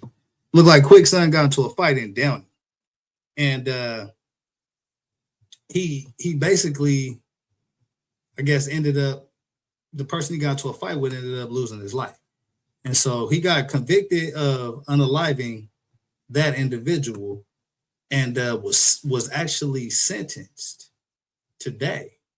And so give me a little bit of this backstory on this here. Let's check in with this a little bit, man, and find out what else we can, if we can, in this motherfucker. Get the likes up. Councilman Isaac Galvin, but more. Yeah, of course. Of course. Of course. Here, I might have to open up a whole new window for this shit, man. Here, give me 1 second, man. I'm about to open up a whole new window for this shit, man. Y'all get the likes up. This is unbelievable. Unbelievable. Live TV, bro. This is what happened, man. Here, let's pull this the fuck down. Pull that the fuck down. That's not doing anybody any fucking good. What else can I do here? Let me throw this up here, man. Hey, subscribe to the channels in the meantime, in between time. You know what I'm saying? YouTube, Twitch, Instagram, TikTok, all that. Cali Dre, the remix with Cali Dre. You know what I'm saying? Wherever you at, let me know where you at. I'll pull up over that way if I got to. You know what I'm saying? Let me know where the fuck you at. What is this? Is this the one? Yeah, this the one right here. All right. So, yeah, basically, Quik's son got convicted. He was actually facing 40 years. That's what they're saying. They said when he initially got convicted, he was facing 40 years. Yeah, let me see. Yeah, let's look at this video. Here, let me pull this up, man. Get the likes up.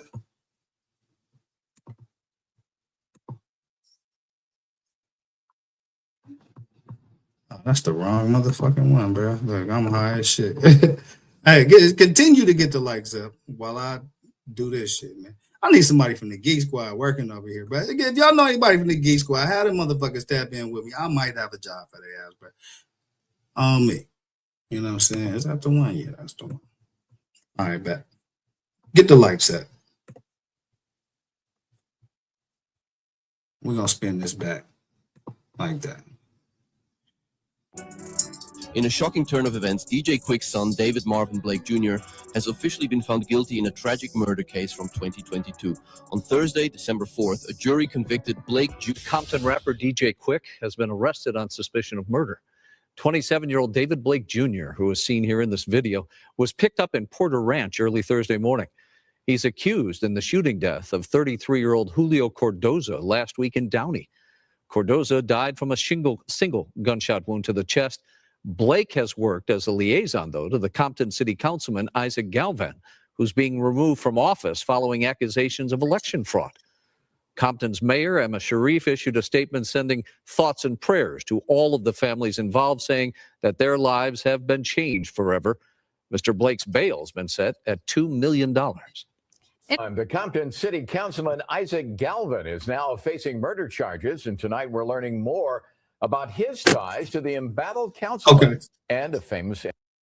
So that's pretty much the backstory on it, man. So now there's been an update today, man, and DJ Quik actually spoke on it in another live that he did. Let me see, is this the one? On the Compton City. That ain't it. That ain't it. That ain't it. Get the lights up. But that ain't it. Oh, that's it right there. You look like, my bad, no, you look like the crazy nigga that got into it with him. Oh, no, Well, it says DJ Quik's son sentenced to 15 years to life. So he actually didn't get 40. He only got 15. We haven't seen you since Spruce Street. That's Tony Lane, brother. Yep. I'm sorry. Look, I'm blind. I'm excited. That's delicious. That was beautiful, bro. It's DJ Quik. I'm so glad she got 15 to life. She synced it off. Come on, man. Yeah. Where y'all finna go? Y'all finna bounce? Yeah, I'm gonna go to the city. I gotta work with you. Call me, man. Yeah, for sure. Hey, Lil Dave just got sentenced to 15 to life with sometime served. All the mitigating factors got struck down. So TMZ, all that 40 years y'all was talking about. No, sir. Now, Harvey Levin, you got to worry about some time being in the motherfucking Epstein files. You and your boyfriend, shit. Your wife. Shit. You did. Oh, shit. Shots fired. Shots fired. DJ Quik firing shots right now. Everybody that was talking shit about his son getting 40 years.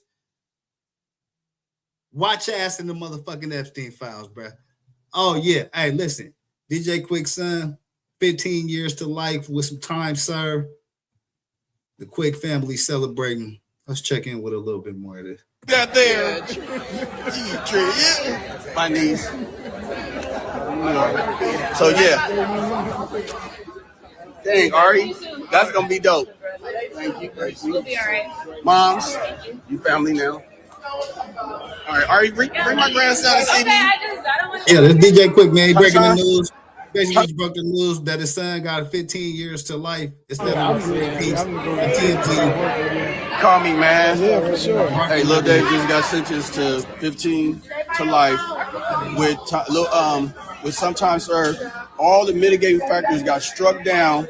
So TMZ, all that 40 years y'all was talking about. No, sir.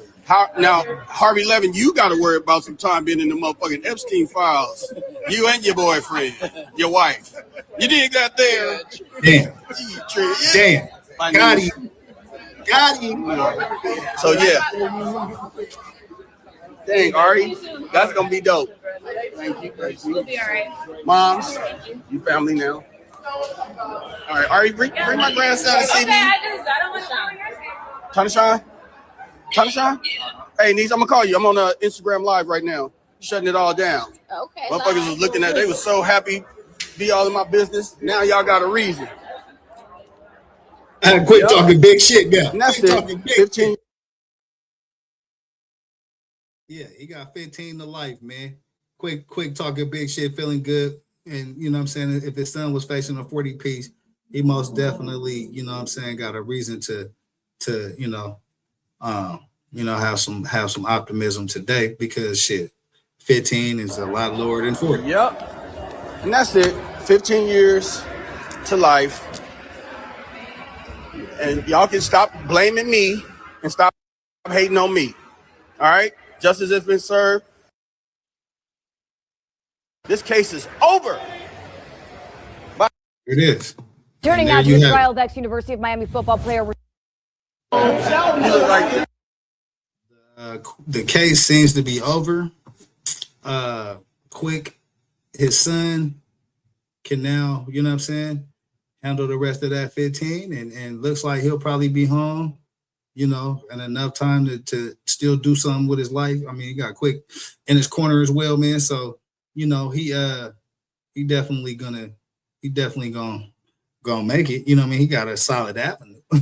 But yeah, let me know in the comments what y'all think about that, man. I'll move to the next story, man, because I got a couple other stories I want to cover before I get out of here. But yeah, DJ Quik's son facing 40, got a 15 piece, and Quick taking shots at TMZ on his way out the motherfucking courtroom, bro. And hey, that's how it be, bro. You know what I'm saying, motherfuckers? You know, we all on here. I'm just now entering into this content space. You know what I'm saying? But you know, I've been watching this shit forever. You know what I mean? And yeah, when you put statements out there, you put shit out there, and it turn around and spin back and don't be true. You got to stand on that. You got to be accountable for that. And so that's kind of the thing I was alluding to with the Cory Holcob situation. It's like, bro, you can't be blaming the media. You can't be blaming everybody for your motherfucking problems, bro, that you done created, bro. I mean, you know, the system is responsible for something, you know, some of this shit. You can always blame, you know, a lot of different shit. But you always got to start that blaming process with the motherfucker that's looking at you in the mirror every day, bro. And that's just the reality of this situation, man. And that's the reality of most situations that motherfuckers find themselves in. But yeah, so the Quick family happy, you know what I'm saying? 15 years to life with a little bit of time served for his son. I believe his daughter, though, is I believe she's incarcerated for the unaliving of one of her kids, I believe, or her whoever she was with, her man or something like that. I vaguely remember a extension cord and whooping and the kid being unalive. So I think he's got a daughter that's still dealing with that situation. But you know, for his son, you know, this is a day that, you know what I mean, he got an end date. You know what I'm saying? He got a release date. Got some time served, 15 years to life. So I believe they do like 66% in California or something like that. So like, I mean, shit, he'll be back in you know, a few years, man. You know, good behavior, all that kind of shit.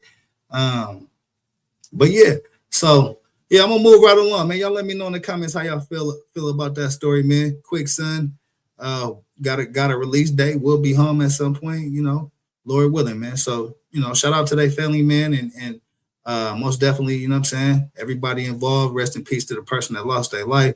You know, stay prayed up for everybody, man.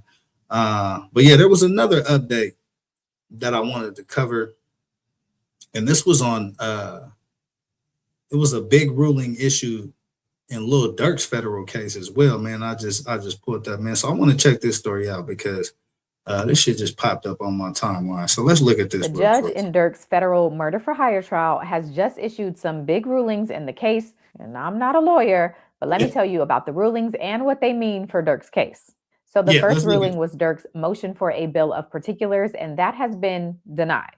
Context, in case you need it, Durk's team has been arguing for a while now that the prosecutors are alleging that Durk offered money for people to kill Quando Rondo, but they've never said when, where, and how he offered that money. They've never said if he offered it in text, in a phone call, on a song, or some other way. They've also never said who he specifically offered this reward to. And so Durk's team was asking the judge to order prosecutors to produce a bill of particulars, which is basically a list of the specific allegations against Durk and the details of when those alleged acts occurred. Now, prosecutors, on the other hand, said that they've been specific enough. And based on the original indictment, plus the superseding indictment and the discovery that they've provided thus far, prosecutors said Durk and his team are well aware of what prosecutors are alleging he did. And so today... Okay, so they basically are saying that, yeah, you know what the fuck we got on you. You know we alleging. And, you know, it looks like this motion was denied according to this accounting of the court hearing that happened and the court paperwork that came out. So let's hear a little bit more about this, man. The judge made his ruling. He denied the request for a bill of particulars. Specifically in the order, the judge says, quote, the second superseding indictment and the disclosures made by the government are sufficient to inform defendant Banks of the government's theory of the case and obviate or removes the need for a bill of particulars. Now, again, I'm not a lawyer, but to put this in layman's terms, if the bill of particulars had been granted, prosecutors would have been required to tell the defense that they believe, I'm making this up, on September 1st, 2022, Dirk was on a phone call where he told 3 people that if they killed Quando Rondo, he would pay them $1 million, as an example. And so if the defense had that information, they would have or could have been able to get evidence showing that on that date, Dirk was out of the country at a business meeting. And so there was no way that he was on a phone call with those 3 people making an offer on Quando Rondo's life. But again, since this motion has been denied, they do not have that level of specificity. So so that's pretty interesting, man. I think that's pretty interesting because usually there's, in the discovery process, you're supposed to be entitled to, both sides are supposed to be entitled to all the discovery unless, there's motions that rule pieces out for different reasons, relevancy, how it was obtained. There's a lot of, a few different factors of like how they admit evidence, I guess. But so what she's saying is that the ruling on the particulars, that being admitted, was denied. So let me hear a little bit more about this and what else is going on this. We'll see what happens at trial. Next up was the motion to sever. Now, this motion was originally filed in October, and it was filed by Dirk's co-defendant, DeAndre Wilson. And after Wilson filed it, Asa Houston and David Brian Lindsay joined in on the motion, saying that they all wanted to have a separate trial from Dirk, specifically because they said the evidence the government plans to use against Dirk had nothing to do with them. But if they all have the same trial, the jurors may use it against them. And that, they said, was unfair. Now, context here is that anytime more than one person is charged with the same crime, usually called a conspiracy, the default is that those co-defendants are tried together. Because that's a fact. So it looks like Dirk's co-defendants are trying to get separate trials and trying to get separated. I find that to be pretty interesting as to why that would be. I mean, I would think, unless they don't have a lot of confidence in, Dirk's legal team giving them the same type of representation. I mean, or, there could be some other factors that's going on, people taking different pleas, going in different directions. So, y'all let me know in the comments what y'all think that means. Because it saves time, it saves money, it avoids one person being found guilty and the other not. And if all the evidence is the same anyway, it just makes more sense to try them all together. And so if you as a defendant want to have a trial separate from your co-defendant, you have to show the judge why having one trial would be severely unfair or prejudicial to you. And so that's what these co-defendants were basically saying. They were arguing to the judge that this evidence against Dirk is going to spill over onto them, and that's unfair. And the specific evidence that they were referring to was the Chicago murder of Stephen Mack, the attempt on Quando Rondo from 2021, as well as Dirk's comments on Academics podcast and the social media comments from fans telling Dirk to slide for Vaughn. So there, as she's highlighting, there's a few different incidences Lil Dirk has found himself in, that's contributing to these motions. They're going back and forth, bringing some of this stuff up. And it looks like guys are going in different directions to me, bro. Like they've been sitting in there a while. Motherfuckers start thinking about shit. When you start hearing people want to get separated from, whatever group that they were charged with, you know what I'm saying? Again, there is only maybe one, legitimately good reason I would think to do that. If you don't think that other attorney is as adequate, I guess. And again, just because you're separating cases doesn't mean, your attorneys and stuff can't work together. You can't, put up a joint defense type of thing. But I mean, usually when people want to separate cases, it usually means that individuals are going in different directions, maybe taking different pleas. So it'll be interesting to see how this unfolds, man. So let's figure out what else she talking about. Man, get the likes up. From fans telling Dirk to slide for Vaughn. But today, the judge denied the motion to sever. He basically said, The biggest piece of evidence that would have been prejudicial against the other defendants was the Chicago murder of Stephon Mack. But since that has been excluded from the trial, the judge basically said everything else is fair game. In the order, he went on to say that if there is something that should only be used against Dirk and not the rest of the defendants, he will just tell the jurors through a jury instruction not to use it against the other defendants. Okay, so that's pretty important, I think. So they're saying that the unaliving the previous unaliving that Dirk and Von were allegedly involved with won't be used against the other co-defendants in this case. And the judge is also saying that if there's any other incidences where there's things that don't apply to these other co-defendants, then the judge will handle that by jury instruction. So it looks like Dirk may have suffered some setbacks, I guess I'll say, in some of these motions that are being denied. The motion for the particulars, I think, is pretty interesting because that deals with specificity of evidence, and that deals with how much evidence can I get to clear my name, right?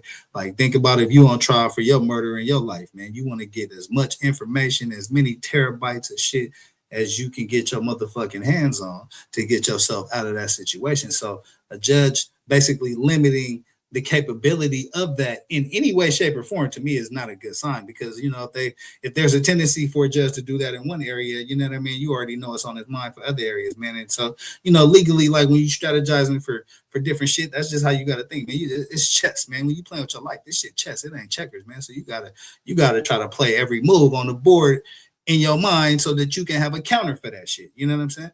But so yeah, it looks like Lil Durk then has suffered some setbacks in his case, and she's continuing to highlight some of those, man. Get the lights up.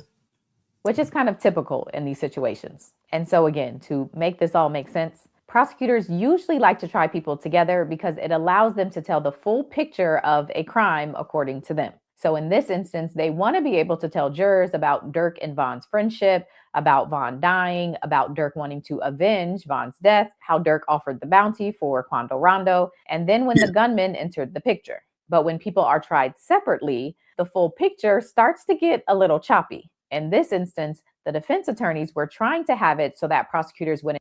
You know what? I kind of disagree with that a little bit, man. I think it just depends on what direction each individual is taking when they separate. You know what I mean? Because again, usually when people separate, it means people are going in different directions. They may be taking different pleas, which may not help Dirk's case. You know what I'm saying? You saw what happened in the Young Thug case. You know what I mean? Once people start to feel like they need to take a different direction, a lot of times in these streets, that's what these motherfuckers do. And so I think this is a pretty interesting commentary right here, man. It says big rulings issued in Lil Durk's federal unaliving for hire case.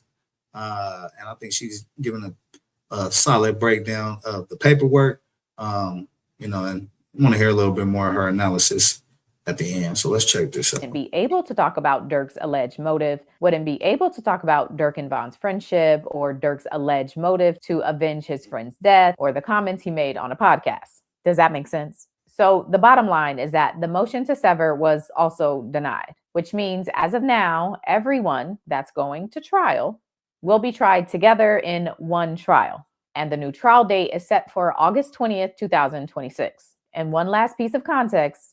Okay, so August 20th, 2026, 8:30 a.m., the Lil Durk unaliving trial is set to begin, man. So yeah, that's on the radar, man. That's on the radar. What else we got here, man? Yeah, how long I've been here? I got one more story I want to cover, man. It was some information that came out on this Julio Fulio situation that's actually pretty similar to what's going on in this Lil Durk case, man. So I'm going to spin over to that real quick, get the updates, man. And we're going to wrap this shit up. But yeah, let's check out a little bit of what happened in this Julio Fulio situation. It says Julio Fulio murder suspects seek separate trials. So let's 4 men accused of killing Jacksonville rapper Julio Fulio all want separate trials. The group is currently charged together in an alleged ambush murder outside a Tampa hotel back in 2024. However, they believe their cases should all be heard separately, and their attorneys tried to convince a judge of that today. Fox 13's Aaron Mesmer has been following the proceedings and is live in the newsroom. Aaron, what happened in court? Haley, well, the overall question here is, does the evidence presented by the state apply to all of the defendants equally? Defense attorneys believe the answer is no. They think some of the details that will likely come up at trial may not apply to each of the 4 defendants and could unfairly sway jurors. You may recall Rashad Murphy, Davian Murphy, Sean Gathright, and Isaiah Chance are all accused of carrying out this ambush-style murder of Jacksonville rapper Julio Fulio, whose real name is Charles Jones. The shooting happened during Fulio's birthday celebration in Tampa in 2024. Investigators say it stemmed from an ongoing gang feud.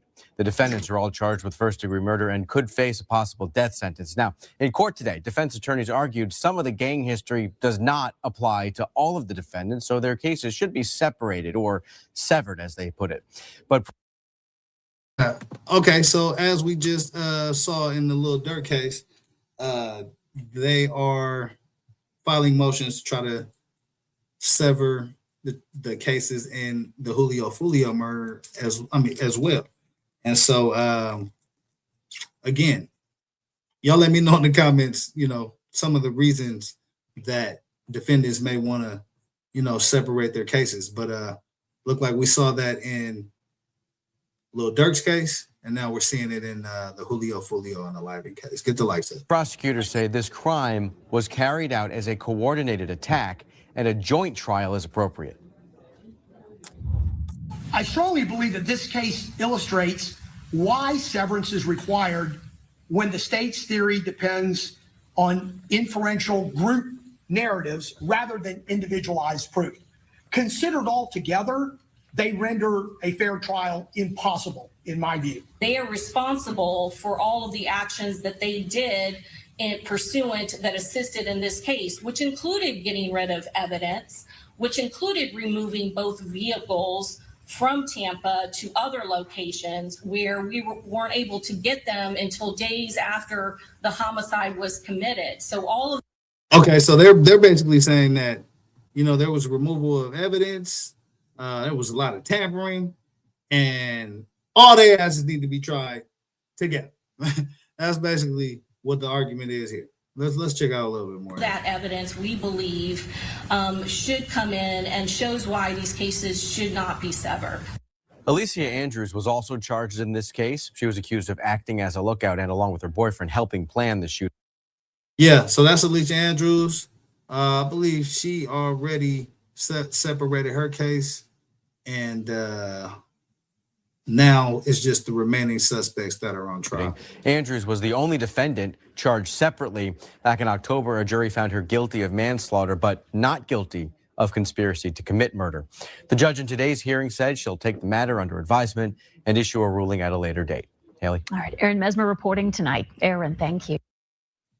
Okay, so let me know what y'all think in the comments, man. So the remaining Julio Fulio unaliving suspects trying to separate their cases. Alicia Andrews already separated hers, convicted of manslaughter, and she was not convicted of the second-degree murder.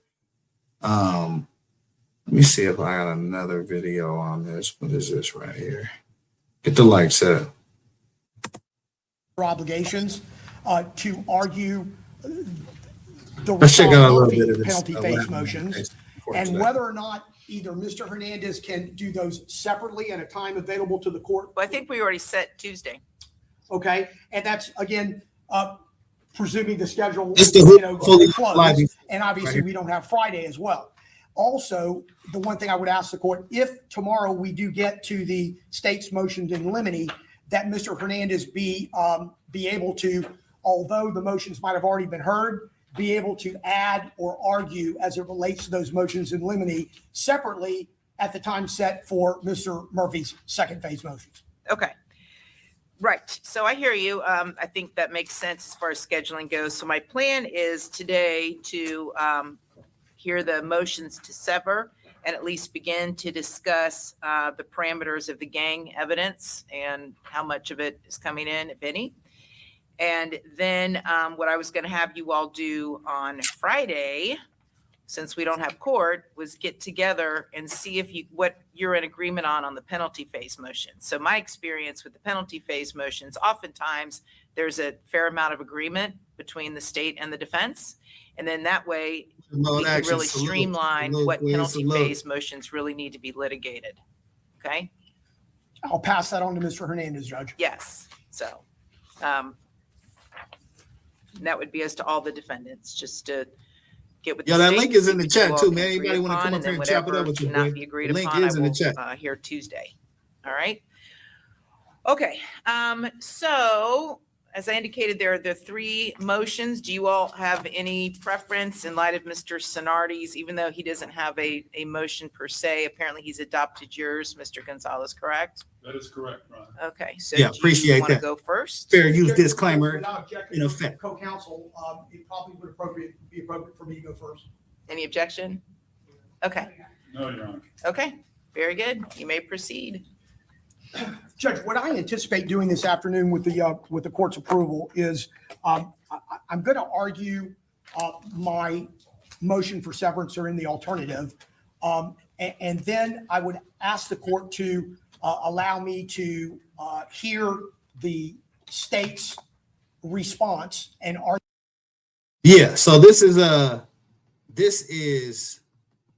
the suspects that they are alleging are responsible for Julio Fulio's unaliving. This is their lawyer basically arguing to try to get their cases separated.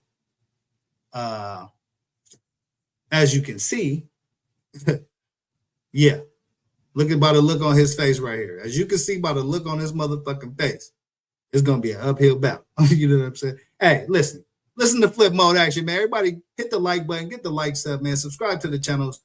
I appreciate y'all for rocking with me, man. It's the remix with Kelly Dre, man. Let's figure out what happened in court today. The Julio Fulio co-defendants request to separate their trials, and they got a few other motions going on. So we're gonna listen to a little bit of this and find out if we can get some updates. Arguments to the motion, then allowing me rebuttal. Sure. And so to that extent, Judge, essentially we have filed, and certainly I think this motion dovetails with other co-defendants in many respects, a motion for severance. The state has listed as inextricably intertwined evidence that, in my mind, is neither directly or indirectly tied to Mr. Murphy. Yeah, I think. Listen, man. Listen. Where am I at? There we go. There we fucking go. I think the look on his face says it all, bro. I think the look on his face says it all. It's gonna be an uphill battle right here, man. He know it, you know it, and I know. You know what I'm saying? Get the lights up, man.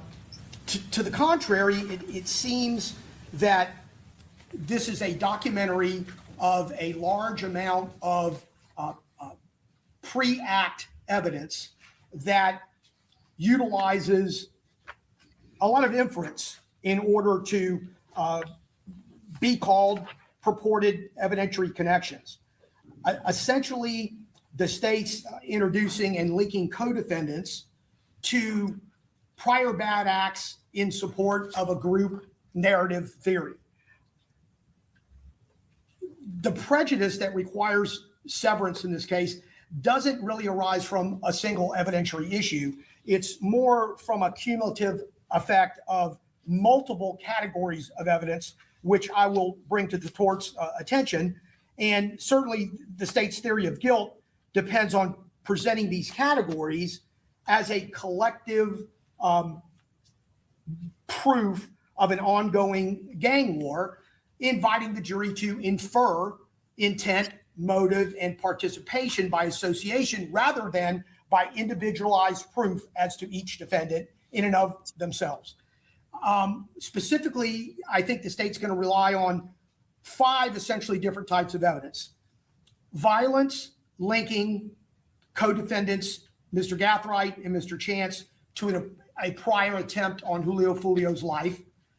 Okay, so the defense counsel is basically trying to sum up the prosecution's argument into 5 different elements that they've identified could be potential, I guess, what I'm saying, conviction points, sticking points, you know what I'm saying? But the defense is basically trying to highlight the 5 areas that they think that they can knock the fuck down, for lack of a better word. Get the likes up. A large volume of physical evidence that links, again, Mr. Gathright and Mr. Chance, but not to the defendant. Pre-conspiracy and post-offense statements that are linked to Mr. Chance, and also as it relates to the prior attempted murder. Celebratory statements that occur post-murder that are allegedly made by Davion Murphy and at one time attributed to Mr. Rashad Murphy, and then an extensive amount of gang-affiliated evidence that materially differs in scope and reliability and probative value as it relates to Mr. Chance and Mr. Murphy. I believe that there's a substantial risk that the jury will render a decision in this case and not be able to contextualize these inferences as it relates to that individualized proof. And I want to go over the types of evidence that I anticipate the state attempting to introduce. Right, as he's saying, he's just going through he's going through all the shit that they didn't figure out, all the potential potholes and loopholes that he didn't found in their case, and he thinking that where they going to attack him at. So he's trying to identify that in open court, and a lot of lawyers use that strategy. You know what I'm saying? Basically getting all your cards on the table, getting all your rotten apples on the table, putting them out early so that it hits a little bit softer as the trial goes on. The trials are pretty long. Maybe people forget about that part of the story. So there's a lot of reasons I've heard, lawyers use this strategy. And sometimes it's pretty successful, man. I'm going to dispense with a factual basis of the case. The court's well aware of the factual basis. Although I will suggest to the court that the conspiratory time frame in this case is June 21st of 2024 through June 23rd of 2024. And that's what's alleged in the indictment. Yes, correct? Judge. I don't believe that there's any evidentiary link of any time to establish any relationship between Ms. Andrews and Mr. Murphy, or Mr. Murphy and Mr. Chance, except in happenstance type circumstances. We're talking about historically. Right. First of all, Judge, there's evidence, as we talked about, of prior acts. And the motive, obviously, as the court's aware, is an ongoing gang war between 2 rival gangs, ATK and 1200 as one group per se, and 6 Block. The allegation is that the defendant, Mr. Murphy, is affiliated with 1200. Co-defendant Chance is affiliated with ATK. Co-defendant Davion Murphy is associated with ATK/1200, and that the victim is affiliated with 6 Block. To establish the nature of a bunch of rival gang shit, couple gangs clicking up to take out another gang. That's basically what they're explaining right here in this bit of commentary, man. Let's see if we can get some more information out of this court proceeding that happened today. This is the Julio Fulio co-defendant's request for a separation of trials. I just want to check in on this and see if there's any information that we can pull from this to let us know what direction this case is going in. Of that gang war, the state intends to introduce a large volume of evidence that relates to a number of prior shootings and prior killings, most of which are unsolved, and none of which relate to the defendant. Look, yeah, he's admitting in open court that it's been a whole bunch of murders going on out there in them Jacksonville streets, man. Most of which are unsolved. You know what I'm saying? So they've been getting to it, and ain't nobody really been apprehended behind none of this shit. And so, you know, I think his argument is you can't, you know, he's arguing for what you can really attribute to his clients. I'm pretty sure, and that's why he's kind of laying this out.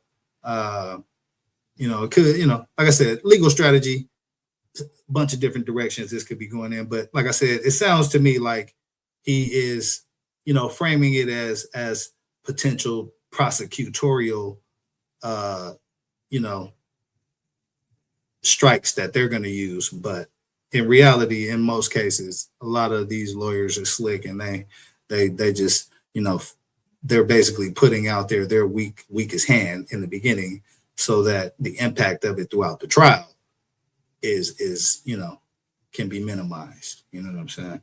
Get the lights up. Two of those particular prior acts are the October 6, 2023 murder of Antonio Tilley and the attempted murder of Fulio on October 7th.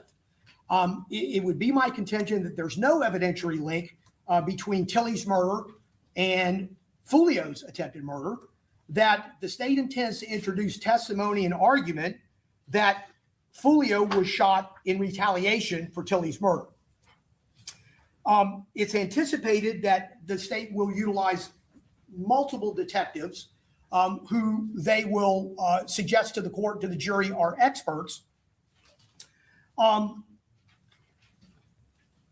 regarding that both Mr. Gathright and Mr. Chance are suspects in Fulio's attempted murder of October 7th, 2023.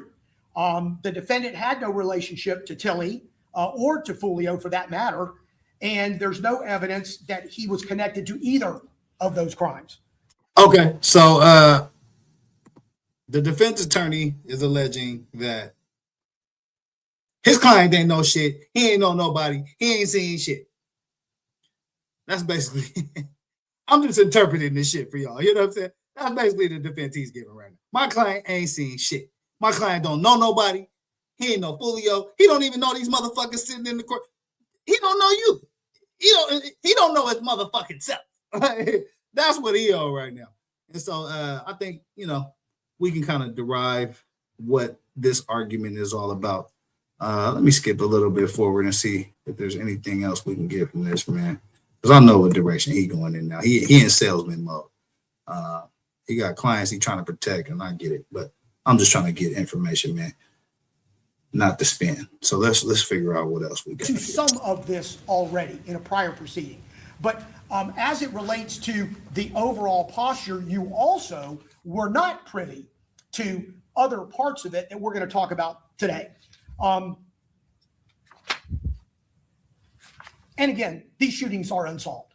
So in an attempt, again, to establish a connection between Mr. Murphy and Mr. Chance and the October 23rd shooting, which again is almost a year from Fulio's murder, and certainly far beyond the conspiratorial framework, the state also is going to rely on an Instagram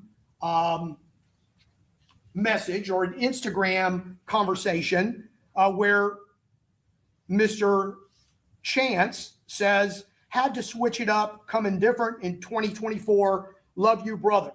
And it looks like Tilley and a ghost 187 underscore are tagged. I hope I'm using the right words, because one thing I can tell the court, I am technologically not savvy, and I don't own social media of any kind. So, well, your ass on social media tonight, motherfucker. That link is in the chat. Anybody want to come chop it up about this, man? I'm just looking at a little bit of this Julio Fulio proceeding. The suspects of the unaliving of Julio Fulio, I should say, the proceedings that happened today, requests to get the trial separated. Defendants are requesting to have the trial separated. And so we're listening to the defense counsel right now provide his arguments as to why that should be the case. But yeah, Mr. I ain't got no social media. Your ass on social media right the fuck now, man. Get the likes up, subscribe to the channels, man. It's the Remix with Kelly Dre. I appreciate y'all for tapping in with your boy, man. We speak the same language, Bear Mr. Gonzalez. bear with me if I'm not using the right terminology. So in taking the deposition of Detective Nieder, his interpretation of this statement is Chance got upset with ATK and told them that they didn't get a get back for Tilly's murder. So he's switching up the family, and then he tags what Detective Nieder believes is Rashad Murphy's Instagram account, which that's another, okay? That is Detective Nieder's interpretation of that Instagram communication. So he doesn't say that this is based on any kind of coded language that is known. It's simply his own translation of this particular statement. So, Mr. Gonzalez,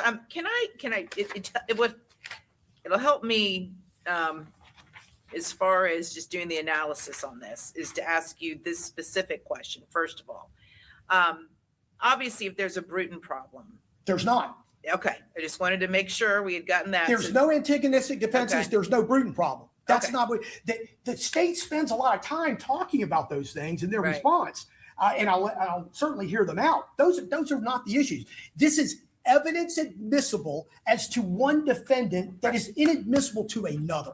Okay, I just wanted to make sure that there was no allegation of a Bruton issue. So instead, it would be the fallback that, so Brutons are obviously, there's a Bruton problem. Obviously, there should be a severance. So then the next question would be is whether severance should be granted. And this has to be based on a case-by-case basis. Absolutely. So you're going under the second prong, basically, of a severance. Yes, there is no Bruton, but based upon the totality of all the evidence, there should be a severance granted. That's correct, Judge. I'm going to talk about that a little bit more in the rebuttal. Okay. But you are correct. So next, Judge, category, if you will, is going to be physical evidence that is admissible against particular defendants, but absolutely not admissible against Mr. Murphy. Now, we're going to hear inextricably intertwined. We're going to hear a motive, okay? But at the end of the day, as it relates to severance, okay, on June 26th, a search was conducted of Mr. Gathwright's vehicle, and in that vehicle were a litany of an arsenal, okay, of firearms, of ammunition, of switches, of rifle magazines, rifle stocks, buttocks, pistol holders, all of those things. The state would like to admit that, and the state would like that not to spill over and trickle down to Mr. Murphy. So, okay. So it seems that they're definitely admitting to some things that are going on.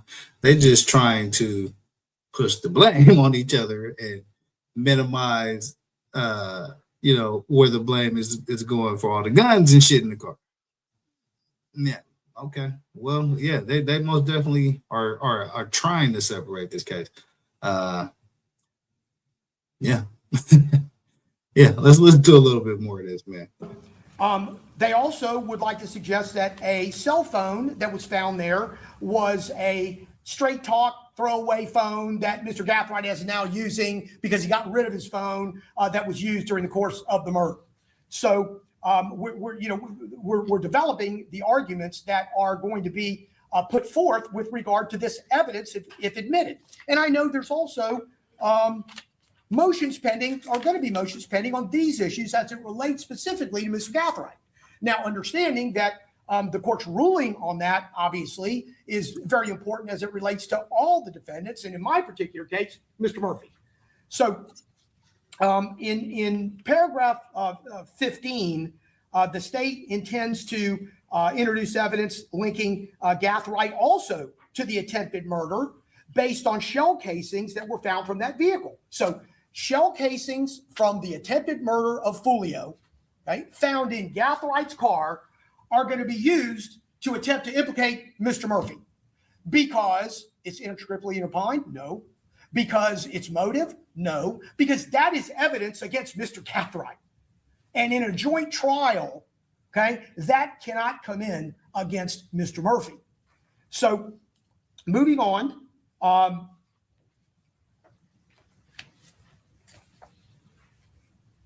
So your position is that the physical evidence found in Mr. Gathwright's either his car or his home would not be admissible in a trial against your client, even though they are both charged as part of a conspiracy. Is that what you're telling me? No, Judge. No, Judge. And again, so that's yes. You agree with me. Your argument is that is my argument. Okay, that is my argument. And first of all, again. Okay, but the key word in that to me was conspiracy, and that's what the judge highlighted. You're basically saying that, you know, the conspiracy, everybody's charged with the same crimes, but you're saying that all the guns and all the ammunition and all the illegal shit that was found in that guy's car, but not in my car. But yeah, this is a conspiracy. Everybody getting charged with the same thing. I think that's what the judge is trying to highlight there, and he's still standing on that rock. I don't know about this defense attorney right here, bro. I'm not a fucking lawyer, and I'm kind of picking up what the judge is putting down. This is a conspiracy. Like, so are you this whole? I mean, and maybe that explains why they're trying to get the case separated. Does that change the conspiracy charge if that's the case? I don't think so. So I mean, yeah, I don't know. I gotta figure out what's going on here. But I feel like I know what the judge is talking about, and she's kind of highlighting him. This is a conspiracy, and you're trying to shift blame on guns and ammunition that was found and who's responsible for it. But currently all y'all being charged for this shit is what it sounded and looked like. So yeah, I don't know. Y'all let me know in the comments what y'all think about that. The murder's over. The conspiratorial time frame is done. Can't come in under conspiracy theory. well, there no statements could come in, but you're saying the physical evidence couldn't come in either? Nope. Okay. You have case law that says that? Judge, I will. It's okay. Don't do it now. I don't want to interrupt you. Oh, brother, you see, fucked up. See, that's what. See, I need my attorney to know the answer to that question right there. Do you got any fucking case law to support that? Because you might have been able to sway the whole shit right there. Hell yeah. Oh, none of this evidence count against my client. Of course, the somebody versus somebody in 2000 and whatever. Like, that's how you got to handle that shit, bro. You wing it, motherfucker. But, that's I guess that's the difference between a pro and a veteran. You know what I'm saying? Because a veteran would have had that answer right at the top of his motherfucking head, or at least had a pretty assistant over there with the answer ready to go. Get the likes up, man. Yeah, just make a note. I'm aware of the case law regarding co-conspirator statements are inadmissible once the conspiracy is finished. Those don't come in post-conspiracy concluding, but the physical evidence not coming in is a different argument. Judge, yeah, and that's kind of what that's kind of where I was going with it too, man. The judge is basically saying that you're trying to separate the physical evidence from, like the circumstantial and all the other shit, but all this evidence is about to be laid on all these boys. It's basically what the judge is saying in plain terms. I mean, as the law is stating in this case. Conspiracy, everybody got to, take the fall for this shit if they charged and if they convicted, you know what I mean? But we charging everybody with all this shit. It's basically, what the judge is kind of alluding to.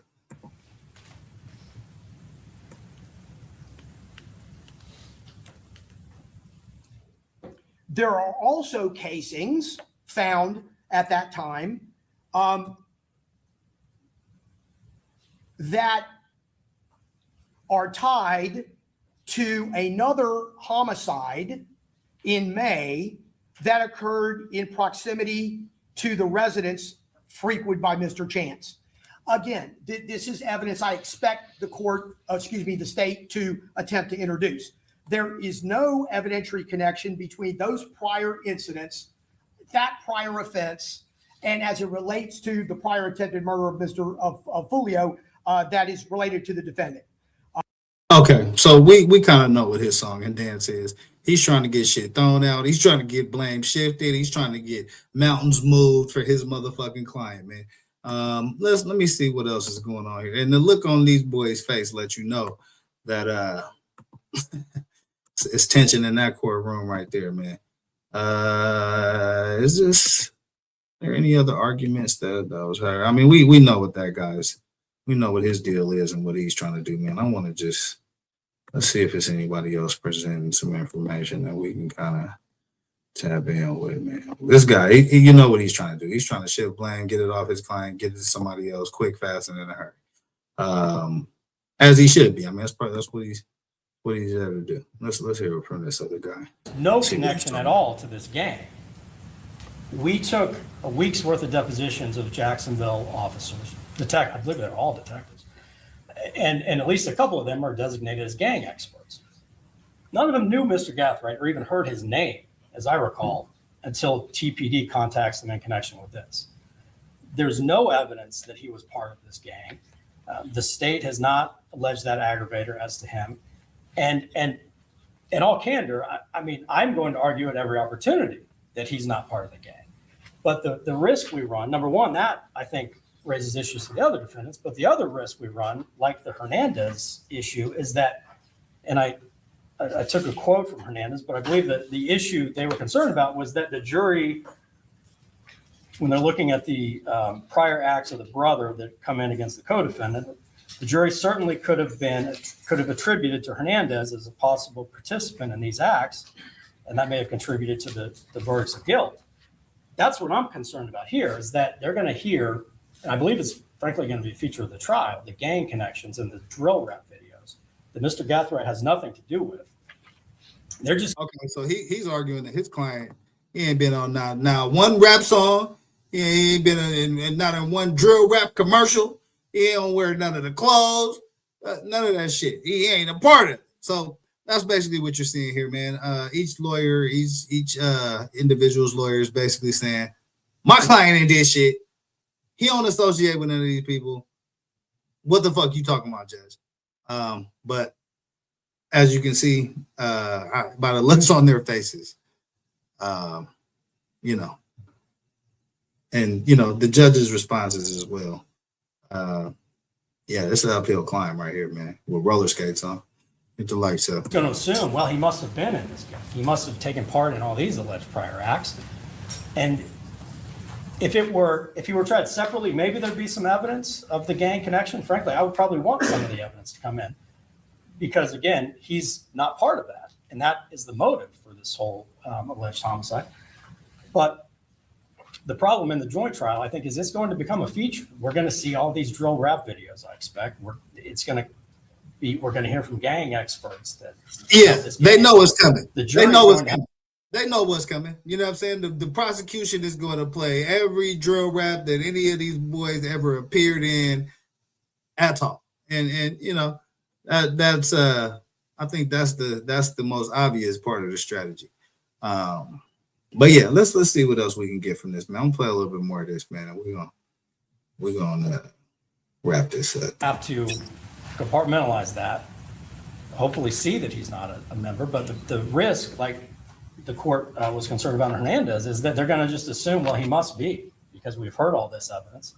We've heard about all these prior acts. It was frankly a feature of the trial. He must have been part of it and just never got caught. That's the concern we really have, I think, at the heart of it. As to individual pieces of evidence, Your Honor, I think one that you pointed out are these post-homicide text messages. I don't believe I've already pretty much ruled on that one. Yes, Your Honor.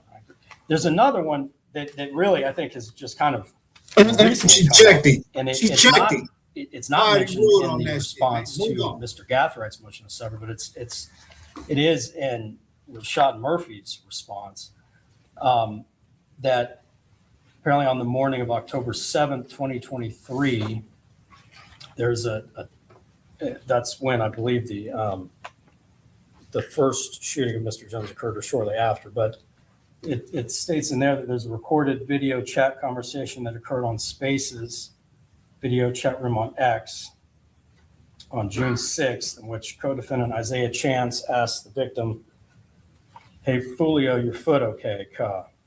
and stating he has bigger fish to fry. And then this is apparently the Spaces chat, which is something I was not familiar with, is public. And then it states that on June 6th, co-defendant Chance and Victor Jones continued to argue back and forth on the social media platform. And then Rashad Murphy texts co-defendant Sean Gathright. It states Gathright and Chance are best friends, and Murphy instructs Gathright to make sure that Chance doesn't ruin the plan, letting him get worked up because they've got bigger things to tend to. So I have been through the iCloud dump for many, many hours, and I'd never seen that. And it never came up that I saw during the 2 days of Detective Ramos's deposition. But in any event, I'm pretty confident that Mr. Gathright, if that was sent to him, did not respond back to that. So now we have another instance of something that apparently Rashad Murphy allegedly texted him that I don't believe would be admissible in a separate trial. And frankly, yeah, man, look at that, man. Shackles on the feet, you know what I'm saying? Orange jumper on. That ain't where you want to be, man. You know what I'm saying? You could look at all these boys' faces, man. They know that shit is real. It could be viewed as pretty damaging evidence to the jury. That I don't see how it comes in unless there's a context, a foundation established for a co-conspirator admission. But without any response from Mr. Gathright, I see no basis for it. I don't know if that's something the state's intending to admit, and quite frankly, I had never seen that until yesterday when Mr. Gonzalez called me frantically and mentioned. Okay, here, let me skip along because there's one more attorney that speaks. I want to hear what he got to say a little bit. We're going to wrap this up. It would not be admissible against Mr. Chance. He talked about Davion Murphy's statements. All three attorneys spoke today. We would also bring up the casing found in Mr. Gathright's car that links to the 10/7 attempted murder of Mr. Jones. There's no link to Mr. Chance in that, other than rumor and the attempted murder happened in close proximity to allegedly someone that Mr. Jones used to date. And that's the only connection. The casing has no connection to Mr. Chance himself, as well as anything found in the search warrants of Mr. Gathright's home. We would also argue that any aggravators that would be heard outside of CCP would not be applicable to Mr. Chance as well, including gang aggravators, because there's different gangs involved here. So the jury would hear different gang aggravators and that don't involve HEK. Further, Mr. Chance is not in any of the drill rap videos. His name is not mentioned. Mr. Jones does not ever diss Mr. Chance in any of the drill rap videos. He doesn't diss Tilly in any of the drill rap videos. So we would argue that any of those videos should not be admissible against Mr. Chance because they do not provide motive to Mr. Chance specifically. Okay, yeah, I think we kind of got the gist of what the fuck is going on here, man. So all of the Julio Fulio unaliving suspects were in court today, minus the young lady who's already been convicted of manslaughter. But Julio Fulio co-defendants, they were requesting a separate trials, but that motion was denied. So it looks like for now, they're going to all be tried together. And as the judge alluded to in some of this commentary, as the lawyers were arguing, trying to separate blame, trying to separate evidence, the judge, eloquently reminded them that, this is a conspiracy. So if I need to see some case law if you're going to exclude physical evidence, but you're going to not exclude, other evidence. So I thought that was pretty interesting, man. Y'all let me know in the comments what y'all think, man. This the Remix with Cali Dre.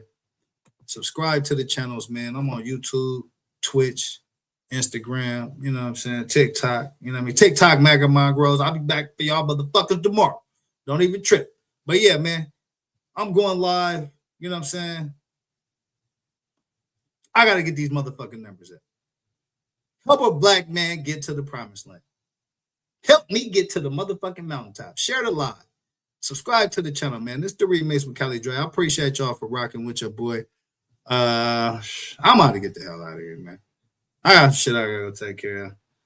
And yeah, till the next time, man. Tap in with your boy. Keep it real with me. I'm gonna keep it real with y'all. And yeah, that's it, man. Holla at your boy. Money on my mind, got my money in my mind, right? Money on my mind, got no time for that limelight. I'm from California, man, I guess we'll start with that. Banged out starter caps, glued to the cul-de-sac, looking like an artifact, trying to get their money back. Yellow jackets coming, mama about to have a heart attack. Southeast San Diego, we was at the heart of that. You moved about the hood, my nigga, you ain't want no part of that. Move to work and let the money drip the laundry mat. I pray to God the homie get his little daughter back. So many problems and it's not even a part of rap. So many suckers and they hating and they copycat. And life is bigger than these bitches that you hollered at. And if you bleed a dollar, better get $3 back. And all I'm giving is the facts. Pay attention to the stats and never making mention of the jacks. Gotta keep the money stacked, work your way through the traps. Money motivated to the max. Money on my mind, got my money in my mind, right? Money on my mind, got my money in my mind, right? Money on my mind, got my money in my mind, right? Money on my